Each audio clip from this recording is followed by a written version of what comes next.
本是同胞兄妹，命运却与你有别。妹妹成功觉醒冰系攻击魔法，成为勇者，替父母报仇指日可待。而一腔热忱的哥哥每日诚心的祈祷，最后却只换来一个从未记载过的复活技能。看着眉头紧皱的祭祀，哥哥明白这个一生只能用一次的技能，注定让他无法成为一个优秀的勇者。周围的人满是鄙夷的看着这个废物，就连亲妹妹都瞧不起他，并劝他停下来，但他仍然不肯因此放弃。哪怕是当个三流勇者，他也要将这条路走下去。可令人痛心疾首的是，队友的背叛却让这唯一的希望都破灭了。被推入悬崖的哥哥，成为了两人逃跑最好的缓冲剂。而本就弱小的哥哥哪里抵挡得了这无数的食人兽，终是被啃食殆尽，失去了生机。幸运的是，复活技能的生效倒是给了他再一次活下去的机会。只是没想到的是，却不再是以人的身份，而是自己所憎恶的魔界生物，甚至还是级别最低连话都说不了的骷髅怪。一时间难以名状的忧伤涌上心头，自己明明每天冒着生命危险在战斗，却依旧饱受讥讽。也许妹妹说的是对的吧，也许真的该停下来。不争气的泪水止不住的从那两个窟窿涌出。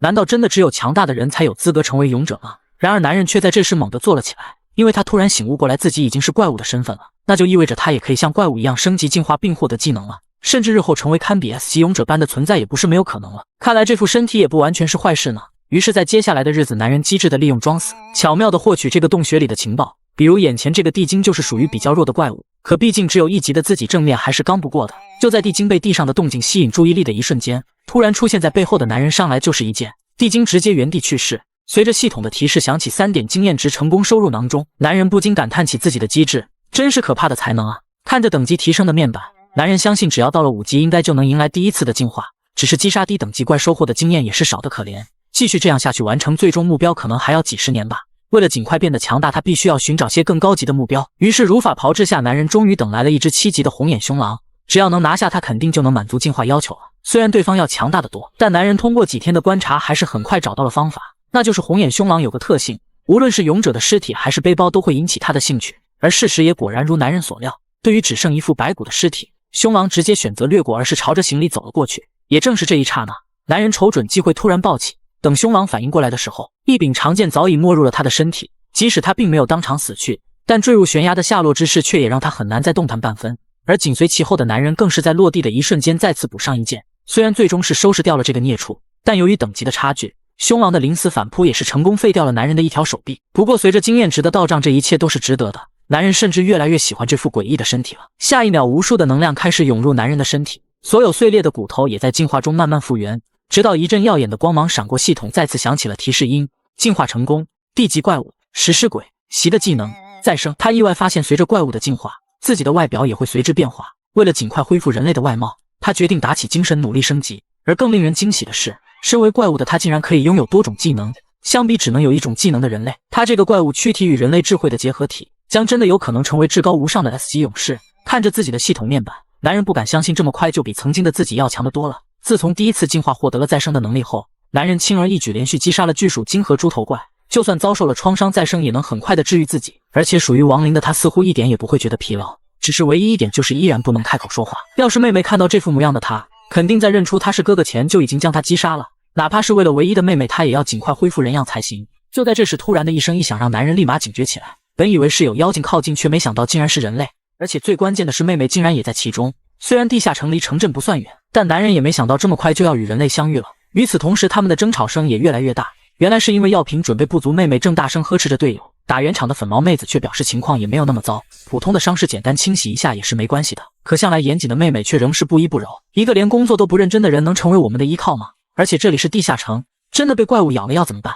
这个责任你负得起吗？一时间男孩竟被对得哑口无言，就连一旁偷窥的哥哥都不禁感叹，果然还是那个咄咄逼人的妹妹啊。虽然说的没错，但她也太苛刻了。可内心的松懈却让男人的手指不小心敲到墙壁，发出了声音。一瞬间，所有人都绷紧了神经，妹妹更是直接启动了寒冰法阵，第一时间朝着发出声响的位置发动了攻击。看着快速飞来的冰刺，男人都懵了，你个小妮子也太狠了吧！还不等他过多反应，穿透岩层的冰晶直接划破了男人的手臂，失去掩护的他顿时暴露在了众人面前。看着那一副浮面无表情的面孔，男人知道要出大事了。毕竟现在才14级的自己怎么可能打得过他们3个？更何况还有个实力强大的天才妹妹。食尸鬼是具有治疗技能的，丽娜率先分析起了目标，所以我们要一口气直接干掉他。名为德里克的少年也在这时现出了计策。男人应该很后悔刚才替他感到同情，不过妹妹的话才是最令他感到无语的，在安全距离将他逼到绝境后再一击毙命才是最有效的做法，好吗？没想到还是你个小妮子最狠啊！面对18级的妹妹，男人也知道自己不可能有胜算，可要想在这3人手里逃脱，似乎也不是那么容易啊。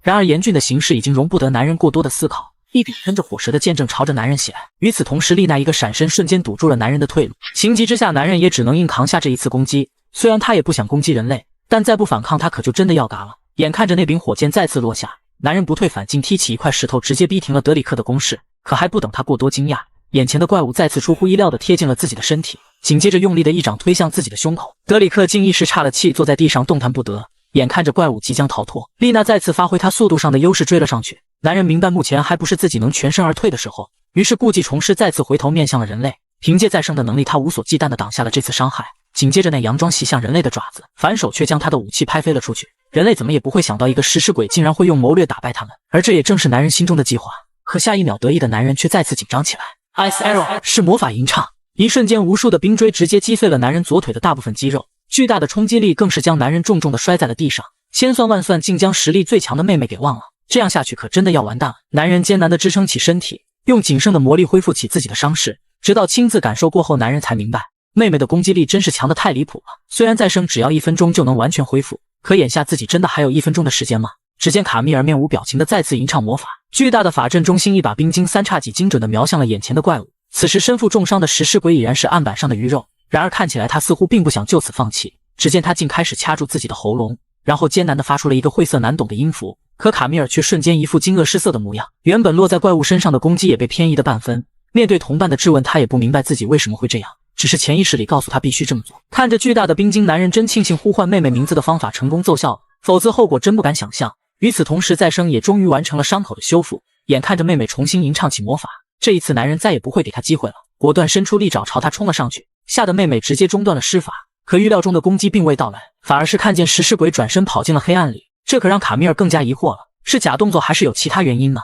可更令他奇怪的是，为什么刚才好像听到了哥哥的呼唤，但那的确是亡灵演变的食尸鬼啊！希望是自己听错了吧？但侥幸活下来的哥哥却依旧心有余悸，看来之后在找怪物的同时还必须要避开些人类了。可正当男人准备与他们背道而行时，他却猛地一惊，原来妹妹一行人竟走向了地下城的更深处。要知道人类是无法长时间待在地下城里的，只因这里浓厚的黑暗魔法会不断的侵蚀人类，因此若非有万全的准备，人类一般是不会往深处走的。对于其中的危险，男人非常清楚，可要是再次被他们发现，一定难逃一死。于是男人也只能远远地跟在他们身后。不过很快他们就突然停下了脚步，一具勇士尸体的出现意味着危险也离他们不远了，可这却依旧挡不住卡米尔想要继续的决心。尽管同伴纷纷开始担忧接下去的危险性，但卡米尔却始终坚持自己已经探索过很多次了，只要大家配合好，以目前的水平也是没问题的，所以是要自己做他的副手。一份对卡米尔的质疑此刻萌芽在德里克的心底。与此同时，躲在暗处的男人开始担心之余，更多的是对妹妹的不理解。虽说强大的怪物喜欢聚集在魔力浓厚的最深处，但万事总有意外，小心行事是进地下城首要注意的事。可向来谨慎的妹妹究竟是为什么要这样冒险呢？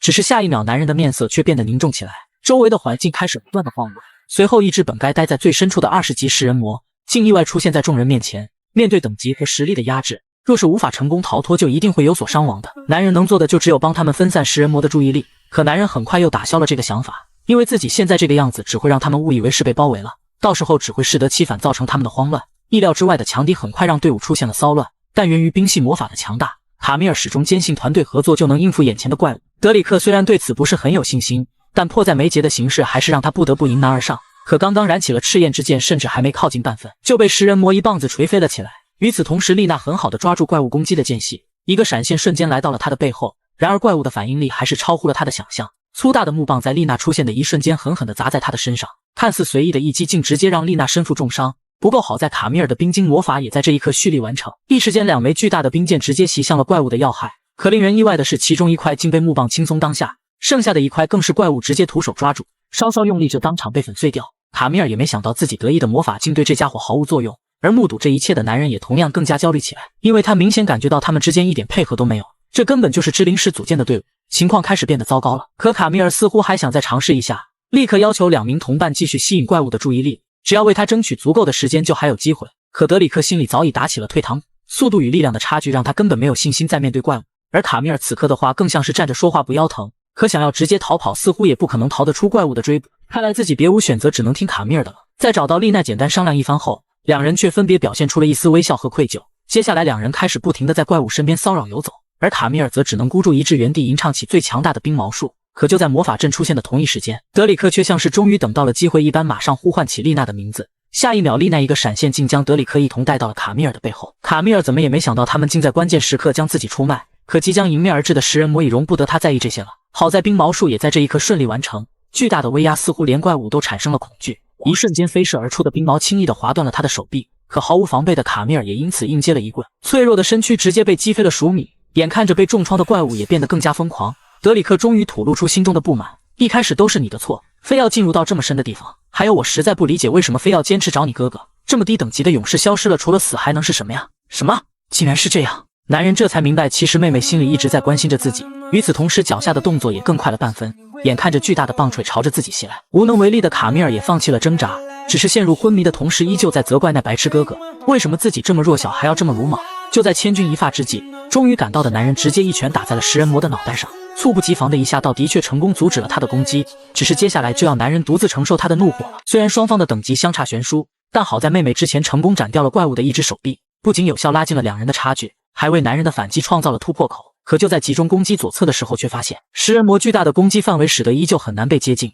既然如此，就不能再做无谓的攻击了。于是男人果断改变策略，开启了认真摇摆模式。虽然这样会很耗费体力，但只要像苍蝇一样一直躲避他的攻击，就一定能激怒这个大家伙。很快食人魔就扛不住这烦人的骚扰，恼怒的张着一口大牙就朝着男人扑来。而这也正是男人所期待的，哪怕丢掉一只手臂，也必须要接近食人魔。而他的目标既不是由胸腔保护的心脏，也不是被头骨保护的大脑，而是一口咬在了怪物的脖子上。只是瞬息，这个庞然大物就倒在了地上，失去了生机。随着系统提示的响起，男人竟整整提升了4级，直接到了18级。他也没想到自己的方法真的成功了。至于他的伤势，只需要再剩一下就立马又恢复了。不得不说，这个技能是真的好用，只要没有完全死掉就能恢复任何伤势。不过眼下还是先将妹妹带到安全的地方要紧。同时男人也明白，自己要是不做点什么，妹妹以后一定还会再进来的。巧的是，回去的路上男人竟意外找回了丢失的剑，这倒是让男人一下子有了主意。洞穴入口一个声音瞬间吸引了2名勇士的注意，竟然是个变态的食尸鬼正准备袭击一位女孩。说时迟那时快，一支箭直接擦着男人的脑门飞了过去。就在怪物离开后不久，卡米尔也渐渐苏醒了。对于被赶走的食尸鬼，他倒没有什么印象，只觉得好像是有人救了自己并被走了自己，而且那是一种很熟悉的感觉。可很快卡米尔就否定了这不现实的想法。姑娘，那把剑是你的吗？妹妹这才发现自己怀里竟抱着一柄短剑，下一秒那熟悉的感觉再次涌上心头。直到看清上面的字迹，她这才明白，原来哥哥真的没死，他还活着。一时间泪水止不住的涌出了眼眶，长久以来的压抑与悲伤都在这一刻得到了释放。与此同时，另一边正奔向黑暗的男人也将再次踏上升级进化的道路，无休止的战斗为的就是能早日恢复人样和妹妹团聚。然而这些小怪的经验简直少得可怜，要是没有强大的怪物提供经验，就无法得到显著的提升。可就算如此，男人也不想再碰见那些家伙了，因为他明白上次获胜只是侥幸而已，再次发生那样的情况，不管自己有多少条命，估计都不够用的。可实际情况却总是事与愿违，一只握着剑的手正缓缓靠近了男人的后背，随着耀眼的红芒一闪而过，手中的尸鳖瞬间一分为二，强大的威力让男人不禁一阵后怕。定睛看去，这才发现竟是至21级的石像鬼。可这里怎么会出现20级以上的怪物呢？男人十分不解，只是接踵而至的攻击容不得他再有半点分心。随着怪物口中开始凝聚一道紫光，下一秒炽热的火焰喷涌而至，用来格挡的手臂瞬间受到了灼伤。可还不等男人喘口气，狡猾的石像鬼竟趁乱又刺出一剑，虽然艰难，但好在还是躲过了这致命一击。只是接下来的一拳却是再也逃不掉，脑袋被砸在石头上，顿时一阵天旋地转。男人明白这不可能是自己能应付的，赶快逃跑是唯一能活下去的机会。可万万没想到的是，这家伙竟连速度都这么快。眼看着石像鬼的大剑即将落下，男人却不退反进，直接一拳轰在他的脑袋上。可令人惊讶的是，这一拳竟对他一点效果都没有，反而是他的随手一挥，倒是将男人直接砸得飞起。然而当男人还想继续逃跑时，却被一道悬崖拦住了去路。与此同时，石像鬼也追赶而至，炽热的火焰再次涌向了男人。可同样的招式，男人绝不会上第二次当。故技重施的石像鬼这才发现，原本的位置上早已没了男人的身影。原来男人正躲在悬崖下的峭壁上，等的就是石像鬼飞下来的这一刻。万米的高空，就算再强悍的身体也经不住这样的冲击，更何况他也不过是个石头拼凑的怪物。获得经验值108点，等级提升至20级，真不可思议！就这样让男人又越级击杀了一只怪物。不得不承认，他这脑袋瓜的鬼点子还真是不少。而接下来终于到了男人期待已久的时刻，随着一阵系统提示音的落下，耀眼的绿芒顿时遍布全身，渐渐的表面的皮肤开始碎裂褪去，身体的血肉开始变得丰满。这一次的进化似乎来得更彻底，也让男人感受到了前所未有的痛苦。食尸鬼进化，变形兽。看着水中的倒影，男人非常开心，自己看起来已经有人类的身体了。可这个面具是怎么回事啊？为什么怎么都拿不下来？原来这是一种模仿人类形态进行攻击的不死怪物，据说见过他们真面目的人都没有活着回去的。这可是一种比食尸鬼可怕的多的怪物。这一点倒是毋庸置疑，因为从面板属性上就看得出是要比食尸鬼强上不少。至于这个叫做伪装的新技能，男人已经迫不及待的想要重新体会做人的感觉了。下一秒，脸上的面具竟然凭空浮了起来，随着全身的光芒渐渐褪去，那清澈的水面竟真的浮现出自己曾经的面容。神奇的一幕让男人忍不住惊呼出了声，而且他惊讶的发现，就连自己的声音都恢复了，虽然还有点沙哑，但以目前的状态基本上可以混迹在人群中了。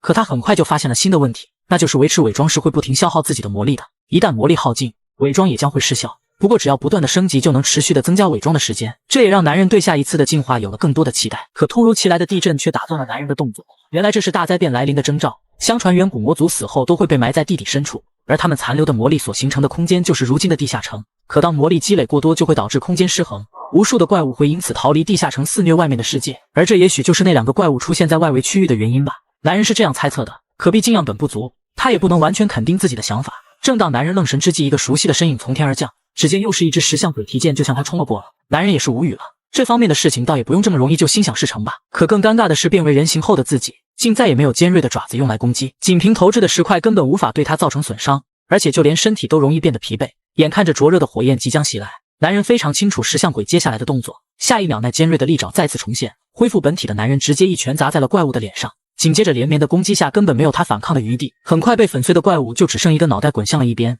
自从没了等级的差距，男人已经可以轻松解决这种级别的怪物，甚至再多来几只特也觉得没有丝毫压力。而现实也果真如他所愿，一瞬间又有3只石像鬼齐刷刷地冲向了男人。想必从这一刻起，男人应该再也不会乱立 flag 吧。好在这些怪物虽拥有强横的实力，但却普遍缺乏智慧，男人略施小计就轻松躲过了他们的追捕。然而原本安全的外围地带却接二连三出现这些 C 级怪物，这足以证明大灾变的确即将来临。如果放任下去，真不知以后会造成多大的麻烦。就在这时，一个声音的出现顿时让男人警觉起来，因为他很清楚那是人类的脚步声。原来这支队伍也遇到了刚才的地震和石像鬼，只是对于是否要出手解决隐患，队伍的内部却出现了分歧。为首的弗兰克表示，在灾难变得难以控制前，应趁早消灭问题。可吉拉德却并不希望队伍因此冒险。大灾变的出现使得地下城的情况变得复杂，在没有任何有效信息贸然挑战领主实在太鲁莽了。弗兰克当然也不喜欢强迫别人，只是打趣地说道：“那又怎样？我相信你绝对喜欢那个价值不菲的领主魔法师。”只是他心里明白，大灾变一旦恶化，那就不仅仅是城镇被破坏，更重要的是会有无数的家庭因此受苦。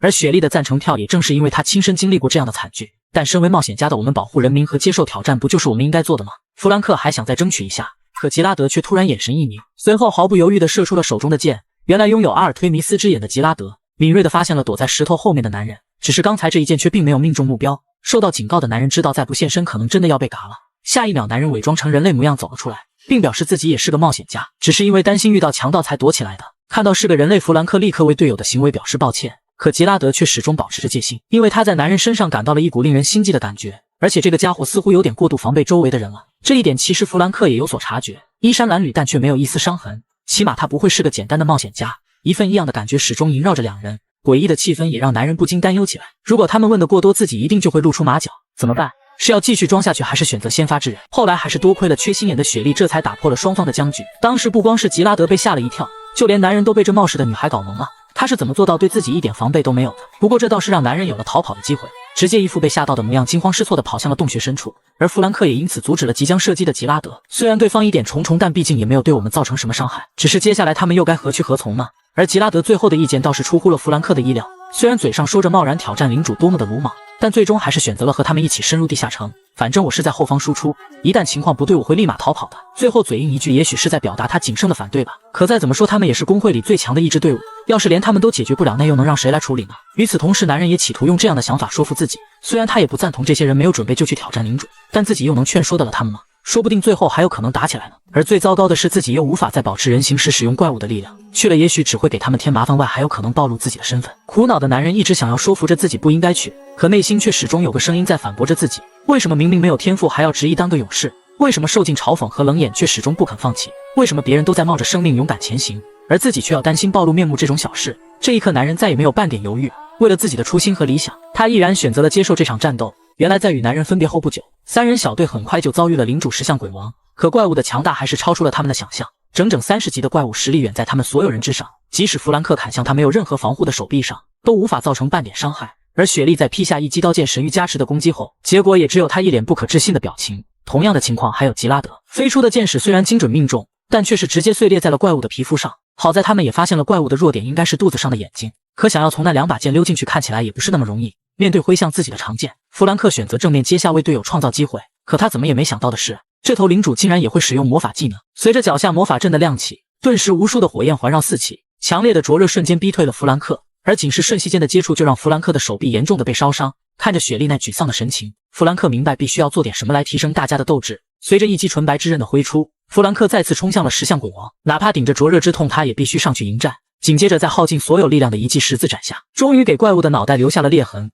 与此同时，随着弗兰克的一声令下，吉拉德的剑矢应声而发。可命中的结果却有些不尽人意，反而是因此吃痛的怪物变得更加狂躁。沉重的一击让本就体力透支的弗兰克重重的倒在地上昏迷了过去。见势不妙，吉拉德第一时间呼唤雪莉撤退，可雪莉却还想将弗兰克拉回来，总不能就这样让女孩子挡在前面吧。身为弓箭手的吉拉德无奈顶替了弗兰克的位置，但结果可想而知，雪莉的身后又多了一位躺下的男人。此时的他十分懊恼，自己强迫吉拉德加入他们，本来他是可以安全出去的。眼看着石像鬼王的大剑即将落下，无能为力的雪莉做好了迎接死亡的准备。可在一阵金属碰撞声后，想象中的伤害却并没有来临。直到雪莉再次睁开眼，她才发现竟然是他。大量飞溅的血液吓得雪莉不由得为他捏了一把汗。奄奄一息的吉拉德虽然相信男人非同寻常，但眼下也只觉得这是男人全部的实力了。可实际情况却是男人不退反进，伤口疼痛于他而言更像是催发战意的兴奋剂。紧接着出其不意的一剑精准划伤怪物的眼睛，一时间剧烈的疼痛害得怪物直接失去了章法，而男人则是趁机退出了怪物的攻击范围，一个再生快速恢复了自己的伤势。真正的战斗现在才正式开始，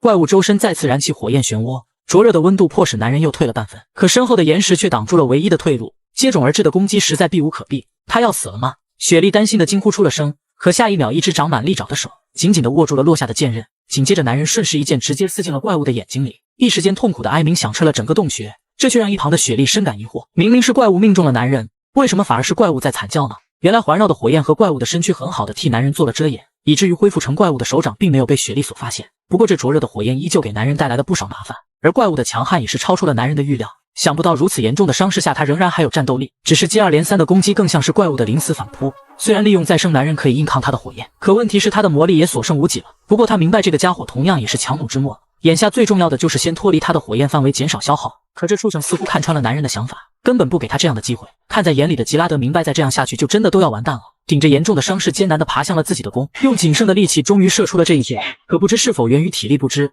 这一箭竟并没有直接命中怪物，但随着碎石的落下砸向了怪物的脑袋，这才让男人终于有了喘息的机会。一瞬间，手中的剑再次牢牢扎进了那长在肚子上的眼睛里，剧烈的疼痛让怪物止不住的连连向后倒去，反复的摧残也让那腹中的眼球被捣烂的不成样子。肉眼可见的痛苦挣扎正是男人补刀的最佳机会，只是唯一的武器却落在怪物的脚边，望而不得。这绝佳的机会稍纵即逝，即使会被发现怪物的身份，男人也不得不再次用出自己的爪子。趁着魔力完全耗尽前，男人毫不犹豫的再次奔向怪物，手中的利爪精准的抓进那早已破烂不堪的肚子。随着一声清晰的破裂声，石像鬼王终于倒向了地面，不再有半点反应。而地下城里是只有领主能汇集地下的魔力，随着他的死亡，这里的一切也将恢复秩序。当然，击杀怪物的系统奖励也是异常丰厚的，整整4级的提升让男人对未来的进化充满了希望，以至于连慢慢靠近的雪莉都没有发现。非常感谢您的解救，我的名字叫雪莉。一声呼唤，这才将男人的注意力拉了回来，吓得男人赶紧挡住了面板上的物种名称。请问你叫什么名字？面对女孩的追问，男人可没什么心思回答她，因为只剩2点的魔力已经快要支撑不了他的伪装了。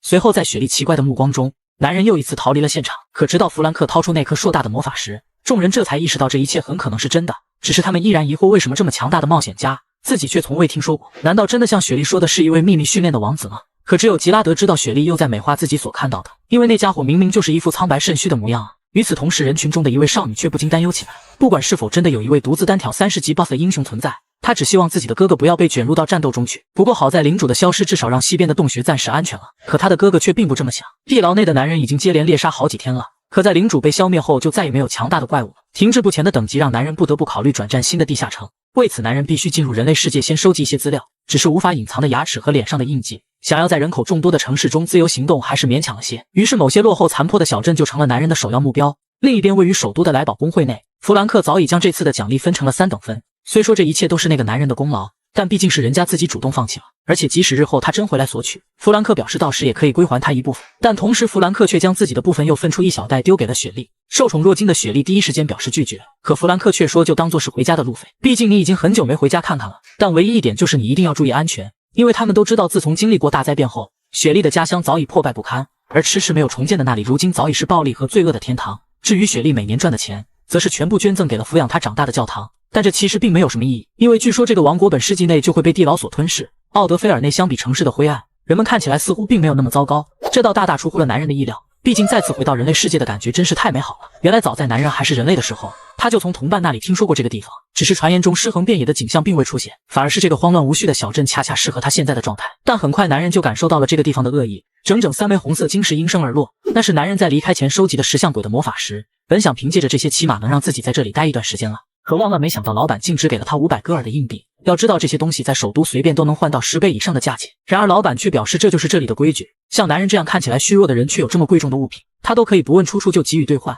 甚至都不在乎男人满身沾血的衣服。但要是男人想就这样逃出这个地方，那可就得小心了。这种被拿捏的感觉着实不好受，但没有办法，男人最终还是接受了只能撑3天的硬币。可就在男人以为倒霉的事情终于告一段落了，却不知厄运这才刚刚开始。出门又碰上个敲诈勒索的金毛。由于男人初来乍到有些突发情况，他也不敢轻举妄动，可金毛却是吃准了他这个外来者的身份，上来就给男人扣上个小偷的罪名，并要求他把偷到的钱交给他。反应过来的男人这才明白，原来眼前的金毛不过是个街溜子罢了。随后一个摆手直接挣脱了金毛的控制，只是没想到大金毛却因此摔了个大屁墩。原来这家伙是个外强中干的纸老虎啊！男人甚至能感到这家伙撑死只有20级的实力，而此时一旁路人的嘲笑似乎也印证了这一点。只是向来要面子的杰夫哪里受得了这样的羞辱，拔剑就要和男人拼个你死我活。见事态不妙，众人这才纷纷上前劝说着杰夫，而男人也在趁机踢掉金毛手中的剑后，第一时间逃离了现场，直到再也听不见杰夫无能狂怒的声音，男人这才大口喘着粗气停下了脚步。夜晚，房间内的男人抓破脑袋也想不明白，怎么会有比在地牢还要艰难的生活呀？而这里坑爹的风土民情更是只用了一把二手小刀，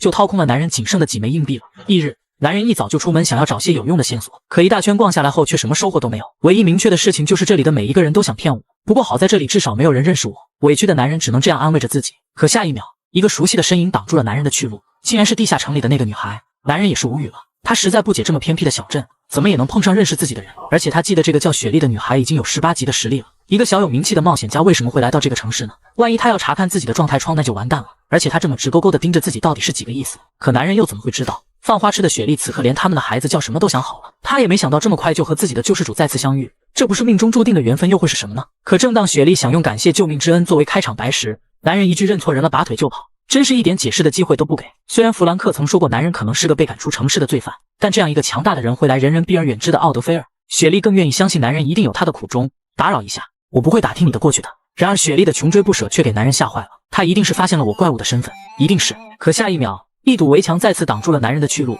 在女孩还没赶来之前，男人果断幻化出自己的利爪，直接向着墙头爬去，眼看着即将大功告成。可偏偏这时候刚买的短剑从腰间滑落，那可是整整240块钱呐！心疼的男人毫不犹豫纵身一跃，探向那掉落的宝剑，只是这俯首跪地的窘相，却把赶来的雪莉给看懵了。聪慧的雪莉只好将偶像的窘境归咎于自己的鲁莽，更是赶忙表示自己是不会窥探偶像的隐私的。这倒是成功让男人泄了心防，因为这意味着他终于有个可以说话的人了。对了，我之前一直没有得到答案，我能知道你的名字吗？看着如此真诚的雪莉，却只是为了个名字，男人也不再隐瞒，我叫克罗姆。克兰克。而雪莉这样一个小有成就的冒险家之所以会来到这个罪恶之都，全因为这里是他的家乡。曾经的这里也是一片美好而善良的小镇，但自从附近的地下城开始大灾变爆发后，无数的怪物涌入小镇肆意破坏，所有有钱有势的人就此逃离小镇断了联系，而这样一个废墟之城就成了那些亡命之徒的栖息之地。虽然他们有效地抵御了怪物的入侵，但同时他们也将普通的居民当成了奴隶。正义的雪莉绝不允许家乡沦为罪恶之都，立志将奥德菲尔从黑暗中解救出来，就成了雪莉今后最大的目标。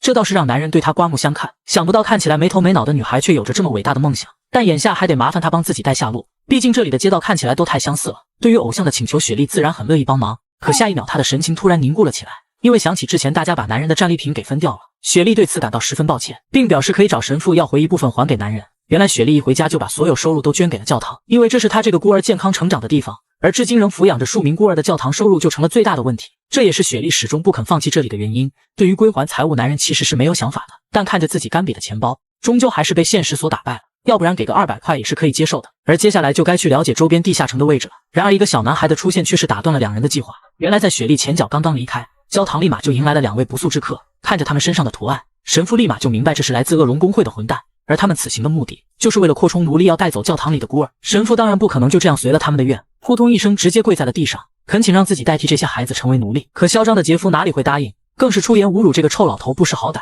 这却惹恼了血气方刚的泰坤，直接一个箭步冲了上去，用他刚刚觉醒的火焰魔法对着杰夫就轰了过去。然而一切都只不过是徒劳，身边的雷诺只一个挥手就冲散了这微弱的火焰。让我来教教你什么是真正的魔法。说话间，一个清晰的法阵浮现于对准墙壁的掌心，一瞬间整面墙壁就透出了一个巨大的窟窿。一旁的杰夫还在打趣着雷诺太小题大做了，可目睹着一切的泰坤却早已被吓软了腿。眼看着雷诺越靠越近，情急之下的神父只能拿起长矛奋起反击。虽然知道自己不会是他们的对手，但至少帮泰坤争取了逃脱的机会。听闻这一切的雪莉不得不先告别克隆，只是令他意外的是，男人竟要和他一起回去。尽管听起来就知道是个棘手的问题，但作为自己在这个城市唯一可靠的消息来源，男人觉得有必要一起去面对这个麻烦。而直到姗姗来迟的两人终于赶到了现场，男人这才发现自己这一趟也算没白来，因为那个敲诈他的大金毛竟也在其中。话音刚落，雷诺直接一掌将神父的脑袋按在了地上，巨大的动静终究引来了孩子们的关注。神父第一时间催促着他们赶快离开，可随着杰夫的长剑架上了神父的脖子，孩子们全都被吓得不敢轻举妄动。见倔强的神父仍不肯屈服，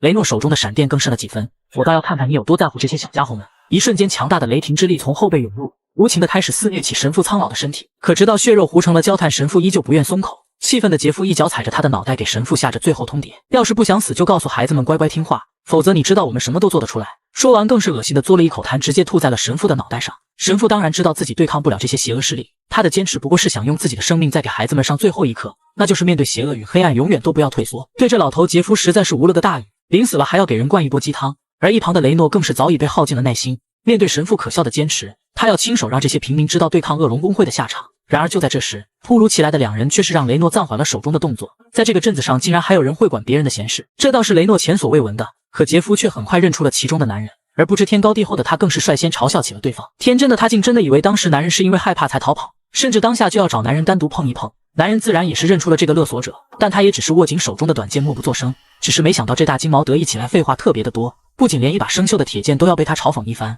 还口嗨男人一看就是个没上过战场的厨。可他哪里知道眼前的男人却是个整天在死亡边缘徘徊的怪物，随手挥出的一剑更是让自己难以招架。然而他却并不愿意接受这样的事实，马上起身后就要再次劈向男人。可令他意外的是，对方的反击速度却快得惊人。眼看着剑刃刺向自己的胸口，杰夫第一时间选择了后撤，可还是被刺穿了盔甲，伤到了身体。下一秒，男人的剑刃再次顶上了自己的脑门，身体本能的颤抖让杰夫不得不接受自己是个弱者的事实。眼看着男人的眼里透射出了杀意，强烈的能量波动却是引起了男人的警觉。原来一旁的雷诺早已拧起了巨大的法阵，下一秒，一道爆裂的雷霆之力直接砸向男人闪避前的位置。随后雷诺的劈砍更是接踵而至，剧烈的碰撞声中，两人竟都占不到对方半点便宜。雷诺这才明白，原来男人并不是等闲之辈，只是在他看来，为了一座破教堂与恶龙公会为敌，无论是谁，这都是愚蠢的行为。几番交战下来，男人也感受出这个家伙要比自己强得多，至少自己在人形状态下是打不过他的。看得出来你很有实力也有勇气，但你那把武器真的是太糟糕了。而且弱肉强食的世界，弱者本来就要被统治，即便我们今天离开，结果也依旧不会改变。出于对男人实力的认可，雷诺试图先劝说着对方，如果真的开战，这里将会遭受无可挽回的损失，但你要是选择退出，我可以不插手，这是我最后的警告，也是我给你最后的机会。可只因为结果不会改变就要男人放弃，那他又为什么要为了成为那不可能的冒险家而一路坚持呢？男人当然不会选择屈服，更不会就此一走了之，但这却彻底激怒了雷诺。他也没想到会在这种地方拼上自己的权利，你可真是敬酒不吃吃罚酒啊！堂堂恶龙公会的少东家，如今却是谁都要和自己作对。恼羞成怒的杰夫根本不会因为对方是女生而手下留情，可很快他就发现，即使对方是个等级比他还要低的女人，可他依旧打得非常吃力。雪莉自然也是看出了他的疑惑，那是因为杰夫永远不知道面对挑战时决心的重要性。面对他这样的人渣，雪莉可是有着绝对不能输的信念。战场的另一边，劝说无果的雷诺彻底动起了真格，将闪电附着在剑上的魔法是男人前所未见的，挥出的每一击都伴随着雷电的轰鸣声，爆裂的能量根本不是现在的他可以招架的，哪怕是手上的剑也会被瞬间摧毁的。可自己又能怎么办呢？面对雷诺变得更强、范围更远的攻击，男人甚至都无法接近他，难道要取消伪装吗？可他又怎么敢在这些孩子和雪莉面前展露自己的真面目呢？且不说因此会暴露自己的身份，要是吓到了雪莉，很有可能会出现适得其反的效果。难道真的没有别的办法了吗？与此同时，雷诺手中的光芒再次大盛，他竟然同时使用出了2个魔法。可还不等男人过多震惊，一道血雷迎面而至，手臂大部分的皮肤因此遭到灼伤。然而这还只是开始，虽然男人第一时间反应了过来，可还是被雷诺贴近了数个身位。下一秒，他的剑刃上再次凝聚起无数的雷电，再想挥剑抵挡的男人却也为时已晚。清脆的断裂声中，雷剑轻易地冲破了防御，直直地扎进了男人的腰子。虽然避开了致命要害，可强横的雷霆之力还是让身上不断飘出了焦糊味。然而雷诺很快就发现了不对劲，因为他的剑竟被牢牢卡住，再也拔不出来了，而且伤口的血也很快的止住了。还有他皮肤的颜色是怎么回事？可还不能雷诺想明白这一切，男人陡然上升的气势让他不寒而栗，紧接着只是一拳就让雷诺当场失去了意识。原来男人是故意让雷诺刺进他的身体，在那之前他早就将皮肤恢复成了怪物的状态，随后再通过激活再生瞬间恢复所受的剑伤，这才让刚才的雷诺来不及反应这一系列诡异的事情。如此危急时刻还能有这样冷静的判断，虽然不知道具体发生了什么，但神父的表情足以说明他的震惊。当然不可置信的还有那个喜欢装逼的杰夫，只是此刻看着两把对准自己的剑刃，他的脸上再也没有了之前的得意。但不管怎么说，他们也是这里势力最大的工会，保命逃跑的手段自然是少不了。一阵毒烟瞬间迷失了大家的视线，随着玻璃破碎声的响起，杰夫的一只脚已经迈上了窗台。只是临走之际，他还不忘放个狠话：和恶龙工会作对是不会有好下场的，你们一定会为今天的行为付出代价的。终于送走了讨厌的家伙，倒是让雪莉松了一口气。只是一旁的男人却在此刻陷入了沉思。其实他也知道这次只是侥幸而已，要是下次再出现这样的情况，他还能守住自己的身份吗？雪莉深知恶龙工会的人一定会卷土重来的，可让所有人搬去首都的建议似乎也并不现实，因为遥远的路途要将孩子们安全送到可不是个简单的事情，更何况高昂的生活成本和税收都不是他们所能承担的。现实的无奈让雪莉变得手足无措，倒是善解人意的神父表示他们会好好照顾自己的，只是眼下更紧急的是雪莉两人要尽快的离开这里，像那种眼里揉不得沙子的家伙，吃了亏后一定会回来报复的，而你们俩绝对会是他们重点对付的目标。回去的路上，雪莉再次感谢男人的出手相救，只是之后的道路该何去何从，她却泛起了难。看着女孩迷茫的神情，男人刚到嘴边的话也重新咽了下去。他是打算回旅店好好休息一天的，对于明天暂时也没有什么计划。于是下意识的想要询问雪莉的计划时，却突然发现眼下似乎不是个提问的好时机，因为他相信只要雪莉还留在这里，他就绝对会插手教堂的事情。但被追杀的现实却又让他不愿将灾祸连累给教堂，两难的境地下他一定很难抉择。于是男人话锋一转：雪莉，你能给我讲讲地牢的事情和奥德菲尔衰败的具体过程吗？原来地牢出现之初，国家是派了军队前去镇压的，只是那支20人的队伍竟然全军覆灭，未知的危险让首都不愿再在这里浪费资源，而从那时起这个地方也就被国家所抛弃了。到底是什么样的力量连国家都束手无策？疑惑之际倒是让男人有了新的想法，因为他正愁没有帮助自己快速升级的强大怪物，但这种级别的地牢应该足够他在里面待一段时间了。而至于像恶龙工会这些猖獗的罪恶团体，在没了地牢的威胁后，国家难道还会不来收复这里吗？与此同时，一个幽暗的房间内，杰夫正跪在地上瑟瑟发抖，在他面前的正是恶龙工会的首领夏罗德大人。以残暴与强大著称的加罗德在这里有着至高无上的权力，甚至连他自己都很喜欢被称呼为奥德菲尔的怪物。只是今天他对杰夫临阵脱逃还败给一个小鬼的事感到格外气愤，这简直就是玷污了他恶龙工会的名号。要不是有更重要的事，他保证会杀了杰夫的。卡奈拉，为什么要减少地牢守卫的人数？如果不控制好那个地方会很麻烦的，你知道吗？身为工会高层的卡奈拉却是一脸严肃，丝毫不畏惧眼前这个怪物。那是因为现在出现了个更加紧急的情况，原来城镇中已经开始出现亡国军了，而且预估潜伏在暗处的还会有更多。城镇的北面，一个身影爬上了屋顶，灾难之洞似乎并不难找。只见一个巨大的入口坐落在一片荒地上，调整休息好的男人已经准备随时进入了。可天还没亮就早早出门的居民却是引起了他的注意。原来是不知何时一只怪物居然入侵进了小镇，肆意丢出的火球无情摧毁着小镇的房屋，手无寸铁的居民只能落荒而逃。赶忙上前的男人这才明白，恶龙工会根本就没有在保护这座小镇。眼看着怪物的火球即将袭向慌乱的村民，一道圣光扑空而起，直接挡下了飞来的火球。紧接着一个披着斗篷的女人走出了人群，同一时间男人的攻击也迎面而至，只是一剑就重伤了来自灾难之洞的怪物。这倒是出乎了女人的意料，小镇里什么时候有了这么厉害的冒险家了？而且奇怪的是，为什么自己的剑会对那个人产生反应？就在男人准备前往灾难之洞时，一个独眼兽的出现打破了小镇的宁静。救人心切的男人第一时间砍向了怪物，虽然出其不意的一击直接划伤了他的躯体，可在想乘胜追击时，却被怪物轻易的挡了下来。直到一旁的女人吟唱起了魔法，一道神圣的光芒立刻爬上了长剑。男人很快就认出了这是和雷诺类似的魔法，唯一不同的是神圣属性会对邪恶的力量产生更好的效果。下一秒，只见女人随手一挥，眼前的怪物瞬间就被一分为二，众人无不为这惊人的能力大声欢呼。然而此时的女人却陷入了深深的疑惑，只因神圣之力与邪恶的魔力之间会产生微弱的吸引力，可刚刚剑里的魔法却对一旁的男人产生了反应，这让女人百思不得其解。这个男人虽然一起帮助击杀了怪物，但一个高级的冒险家出现在这里的确也是件可疑的事，而且他始终相信神圣之力是不会对一个普通人产生反应的。可正当女人准备一探究竟时，热情的村民突然挡在了男人的背后。真是太感谢你们了，要不是有你们，村子肯定都烧光了。一时间围上来的村民越来越多，可男人却并没有因此感到开心，因为暴露在这么多人面前对他而言是很危险的。然而女孩一句谢谢你大英雄，却让男人感受到从未有过的荣耀。然而这样的美好转瞬即逝，女人的一阵惊呼瞬间将她拉回了现实。原来那堵眼怪根本就没有死，只见她的手上再次凝聚起一枚火球。女人这才意识到了自己的疏忽，因为刚才并没有出现死亡提示的声音。下一秒，一个神圣之盾再次亮起，这一次女人是要在挡住火球后狠狠地刺向怪物的眼睛。可不幸的是，怪物的目标却不是他们，而是一旁无人守护的小女孩。说时迟那时快，眼看着爆裂的火球朝着女孩飞去，可女人的护盾却根本来不及调整方向，一时间所有人的心都提到了嗓子眼。下一秒，那火球爆炸产生的光芒瞬间吞没了所有人的视线，紧接着一道绿芒再次亮起，那怪物彻底的被一分为二，饮恨西北了。而女孩却依旧完好无损的站在那里，只是人们此刻的表情却再次变得恐惧，因为一个更强更高的怪物出现了。原来就在火球即将触碰到女孩的前一秒，一只怪物的爪子直接挡在了前面，而那正是彻底卸下伪装的男人。哪怕因暴露身份而再也见不到那个女孩，哪怕因此而变得遍体鳞伤，可他依旧要为了守护而放弃这一切。因为这才是他想成为冒险家的真正原因。虽然他不后悔自己的选择，但现实还是让他为自己的行为付出了代价。这一刻，就连大英雄关切的眼神都变成了怪物恶心的注视。刚才并肩作战的伙伴，也在这时成了生死相拼的敌人。一时间，所有人都举起了武器对准了男人，甚至还有人埋怨为什么这时候恶龙公会的人不在这里。不过男人对此倒也不觉得意外，他可以理解村民们，而且他也不是为了获得什么回报，大不了逃跑就是了，反正这也是自己一直在做的事情。与此同时，一颗石子擦过男人的脸颊，无数义愤填膺的村民似乎在这一刻都成了打走怪物的英雄。然而随着身份的转变，无论之前做了多少的努力，在这一刻都烟消云散，人们眼里看到的就只有丑陋的怪物和可恨的敌人，一个试图学习和融入人类社会的怪物，这让女人感到不寒而栗，看来务必要在她逃跑前将其击杀掉。然而女孩的一声呼唤却让女人停下了手中的动作，虽然女人解释着那是支持人的怪物，同时连父亲都在强调那是个可怕的怪物，可女孩就是不理解，她不明白爸爸和大家为什么要赶走一个保护城市的英雄。纵使他长得有些奇怪，可他却并没有对大家造成半点伤害啊。还想反驳的父亲除了说那是巧合外，似乎也找不到更好的理由来回应自己的女儿。而女孩还在为那个男人打抱不平中激动的声泪俱下。还有，您看到他刚才看向我的样子了吗？那明明就是在确认我有没有事啊。一时间，所有的村民都停下了追赶的脚步，有的只是一个个无地自容耷拉着的脑袋。我不是告诉过你要保持低调吗？回到据点内的女人此刻正被队长训着话。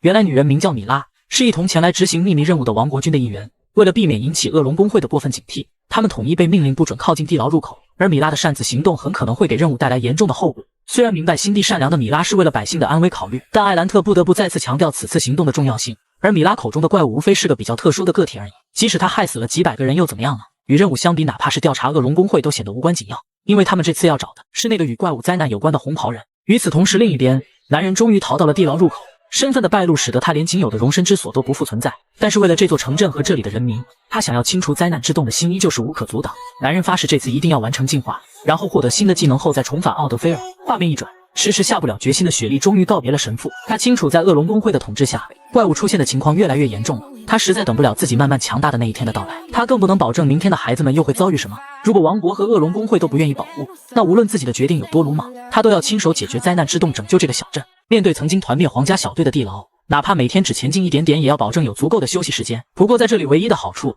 就是可以无所顾忌地使用怪物的外表。这里有着复杂的地形，以至于在找到领主前得走不少冤枉路。而男人也的确很快被眼前的分岔路口给难住了，思索了一番也没有想到很好的办法。既然如此，就只能依靠手中的剑了。那是上次从雷诺那抢来的剑，倒是的确要比自己那把二手小刀要好不少。命运的指引下，男人也很快有了答案。然而命运似乎更像是给男人开了个小玩笑，还没走出2步就被奇怪的东西缠住了脚踝，而男人更是直接被摔了个狗吃屎。他不理解这里怎么会有蜘蛛丝，可转念一想，他又否定了自己的想法，因为这要是蜘蛛丝的话，那得多大的蜘蛛啊！然而就在男人起身的一瞬间，2只巨大的恶魔蜘蛛从天而降，这么快就遇上了怪物，倒是出乎了男人的意料。可容不得他过多思索，一个巨大的法阵已经凝聚成型了。男人在想逃跑时，却发现脚上的蛛丝根本挣脱不了，下一秒无数的石块从法阵中袭来，男人却完全成了站桩的活靶子了。好在这2只的等级还不算太高，造成的伤害也还能承受得住。然而正当男人拔剑准备砍断蛛丝时，反应过来的魔蛛瞬间又喷出一口蛛丝，而这一次却是精准地捆住了男人的右手。顿感不妙的男人刚准备有所动作，剩余的另一只手也马上被束缚了起来。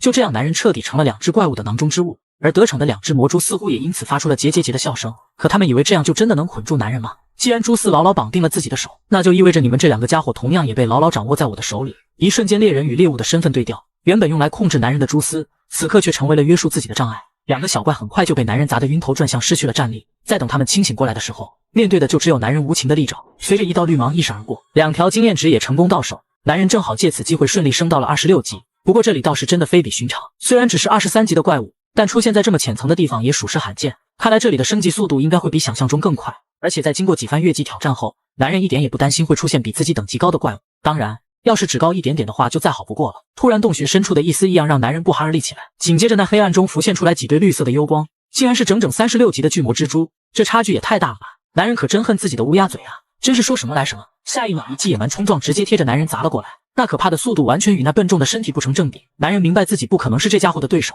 眼下最好的办法就是赶紧开溜。男人不相信这种级别的怪物会遍地都是，只要能暂时甩开他自己就安全了。而眼前那个狭窄的洞穴就是自己的机会。眼看着巨魔蜘蛛即将扑向自己，男人纵身一跃，直接钻进了洞穴。这么小的地方，你这个大家伙总不能再追进来了吧？可还没高兴几秒，男人马上又被眼前的景象惊呆了。这是什么鬼啊？只见呈现在面前的是密密麻麻更多的蜘蛛网。男人这才知道自己应该是上当了，他是故意逼自己来这里的。既然退无可退，那就只能正面迎战。更何况自己本来也指望这些强大的怪物来快速进化，而且要是连这种级别的怪物都干不掉，又和谈拿下这灾难之洞。只是这新的征程刚开始就遇上了大麻烦，2只开胃小菜他倒是能轻松应付，可这6眼魔蛛却逼得他退无可退。本想着狭窄的洞口能有效的阻挡魔蛛，但谁曾想他竟是在那伺机而动。忽然间，怪物一个野蛮冲撞，直接将洞口的石块破得四散而飞。紧接着，那锋利的尖爪高高抬起，是要将男人一击毙命。但也许是受限于自己庞大的体积，速度虽快，经者步却有所偏差，而这倒是给了男人反击的机会。只见男人借着来不及回缩的猪腿，直接顺势而上跃向空中，紧接着一记挥斩，精准的命中魔蛛的脑袋。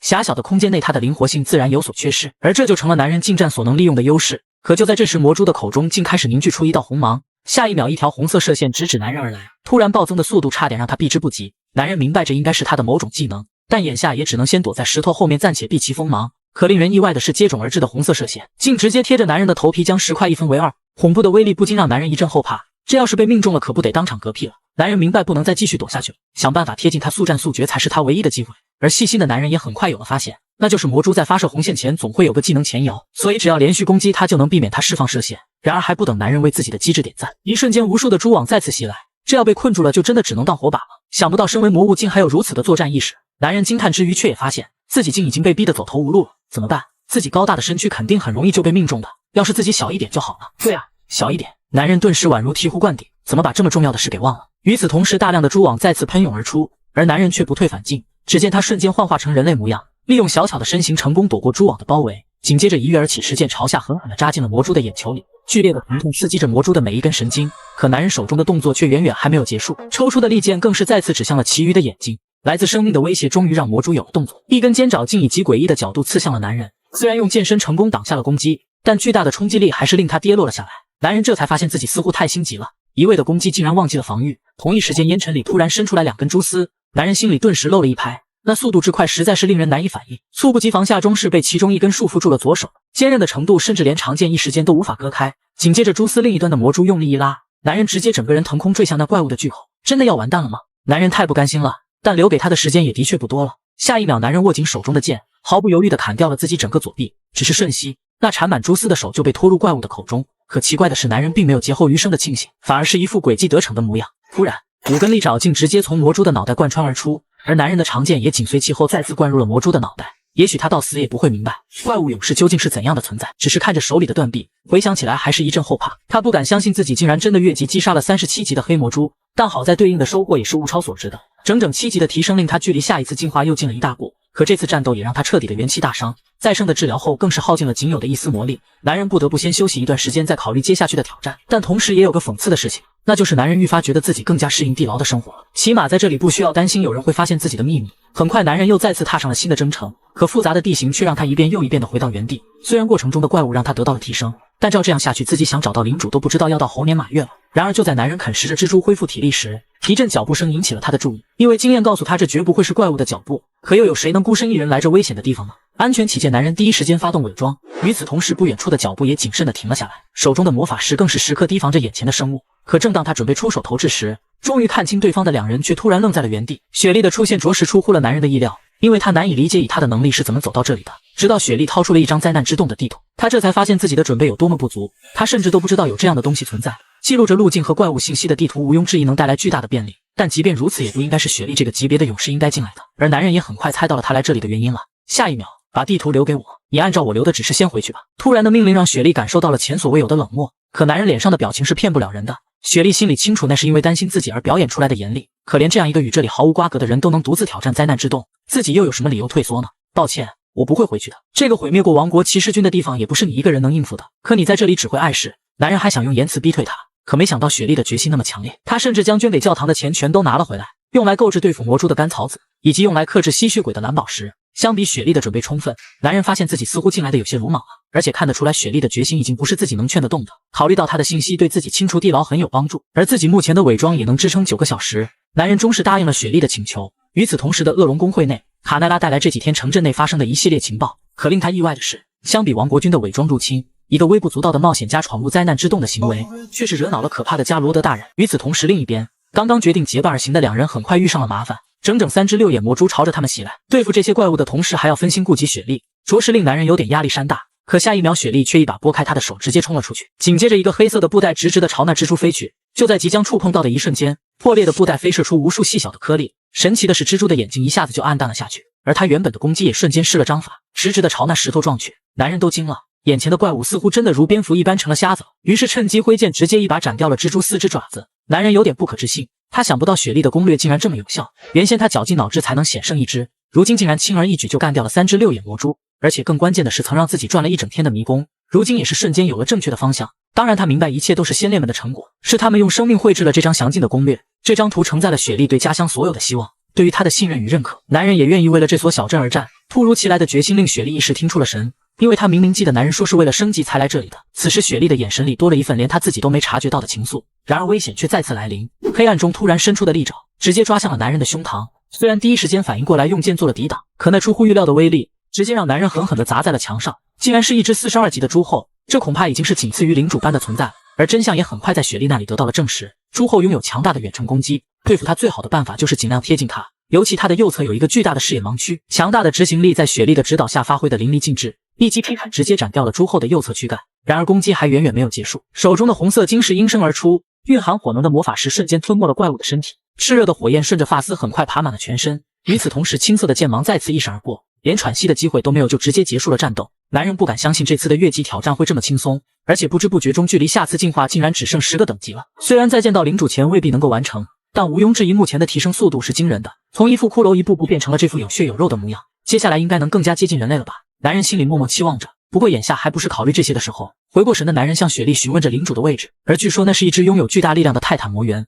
无数的骑士和冒险家曾陨落在他手里，当然他也并非不可战胜，他身上有个致命弱点，那将会是他们取胜的关键。然而一丝忧虑却在此刻爬上男人的心头，他只希望在人形结束前完成战斗就谢天谢地了。可男人还是想再确认一下，你确定不打算回去吗？当然了，我可是为了怪物做了非常充分的准备，虽然我清楚自己的实力不足以对抗怪物，但偶尔吸引怪物的注意力还是可以做到的。见雪莉已经打定主意了，男人也不准备劝说了，只是他不知道的是，雪莉甚至已经做好了随时牺牲的准备。与此同时，周围的环境开始隐隐作颤，黑暗里渐渐浮现出一个高大的身影，终于要来了，泰坦魔猿。巨大的等级差距令男人不得不打起12分精神，那骇人的利爪更是令人不寒而栗，因为泰坦魔猿拥有极高的移动速度，金属般的利爪就成了他收割猎物的利器。当然再强的怪物总归也是有它的弱点，由于它的脚远比身体小得多，它的速度只能在直线上发挥优势，所以只要我们以 Z 字形保持移动，就能有效躲避它的攻击。可事实果真如此吗？只有当真正对上魔猿的时候，才能真切地感受到这个怪物的恐怖。那快的离谱的速度，即便是在用了 Z 字跑位法，依旧被他在快速地拉近距离，冰冷的利爪步步紧逼。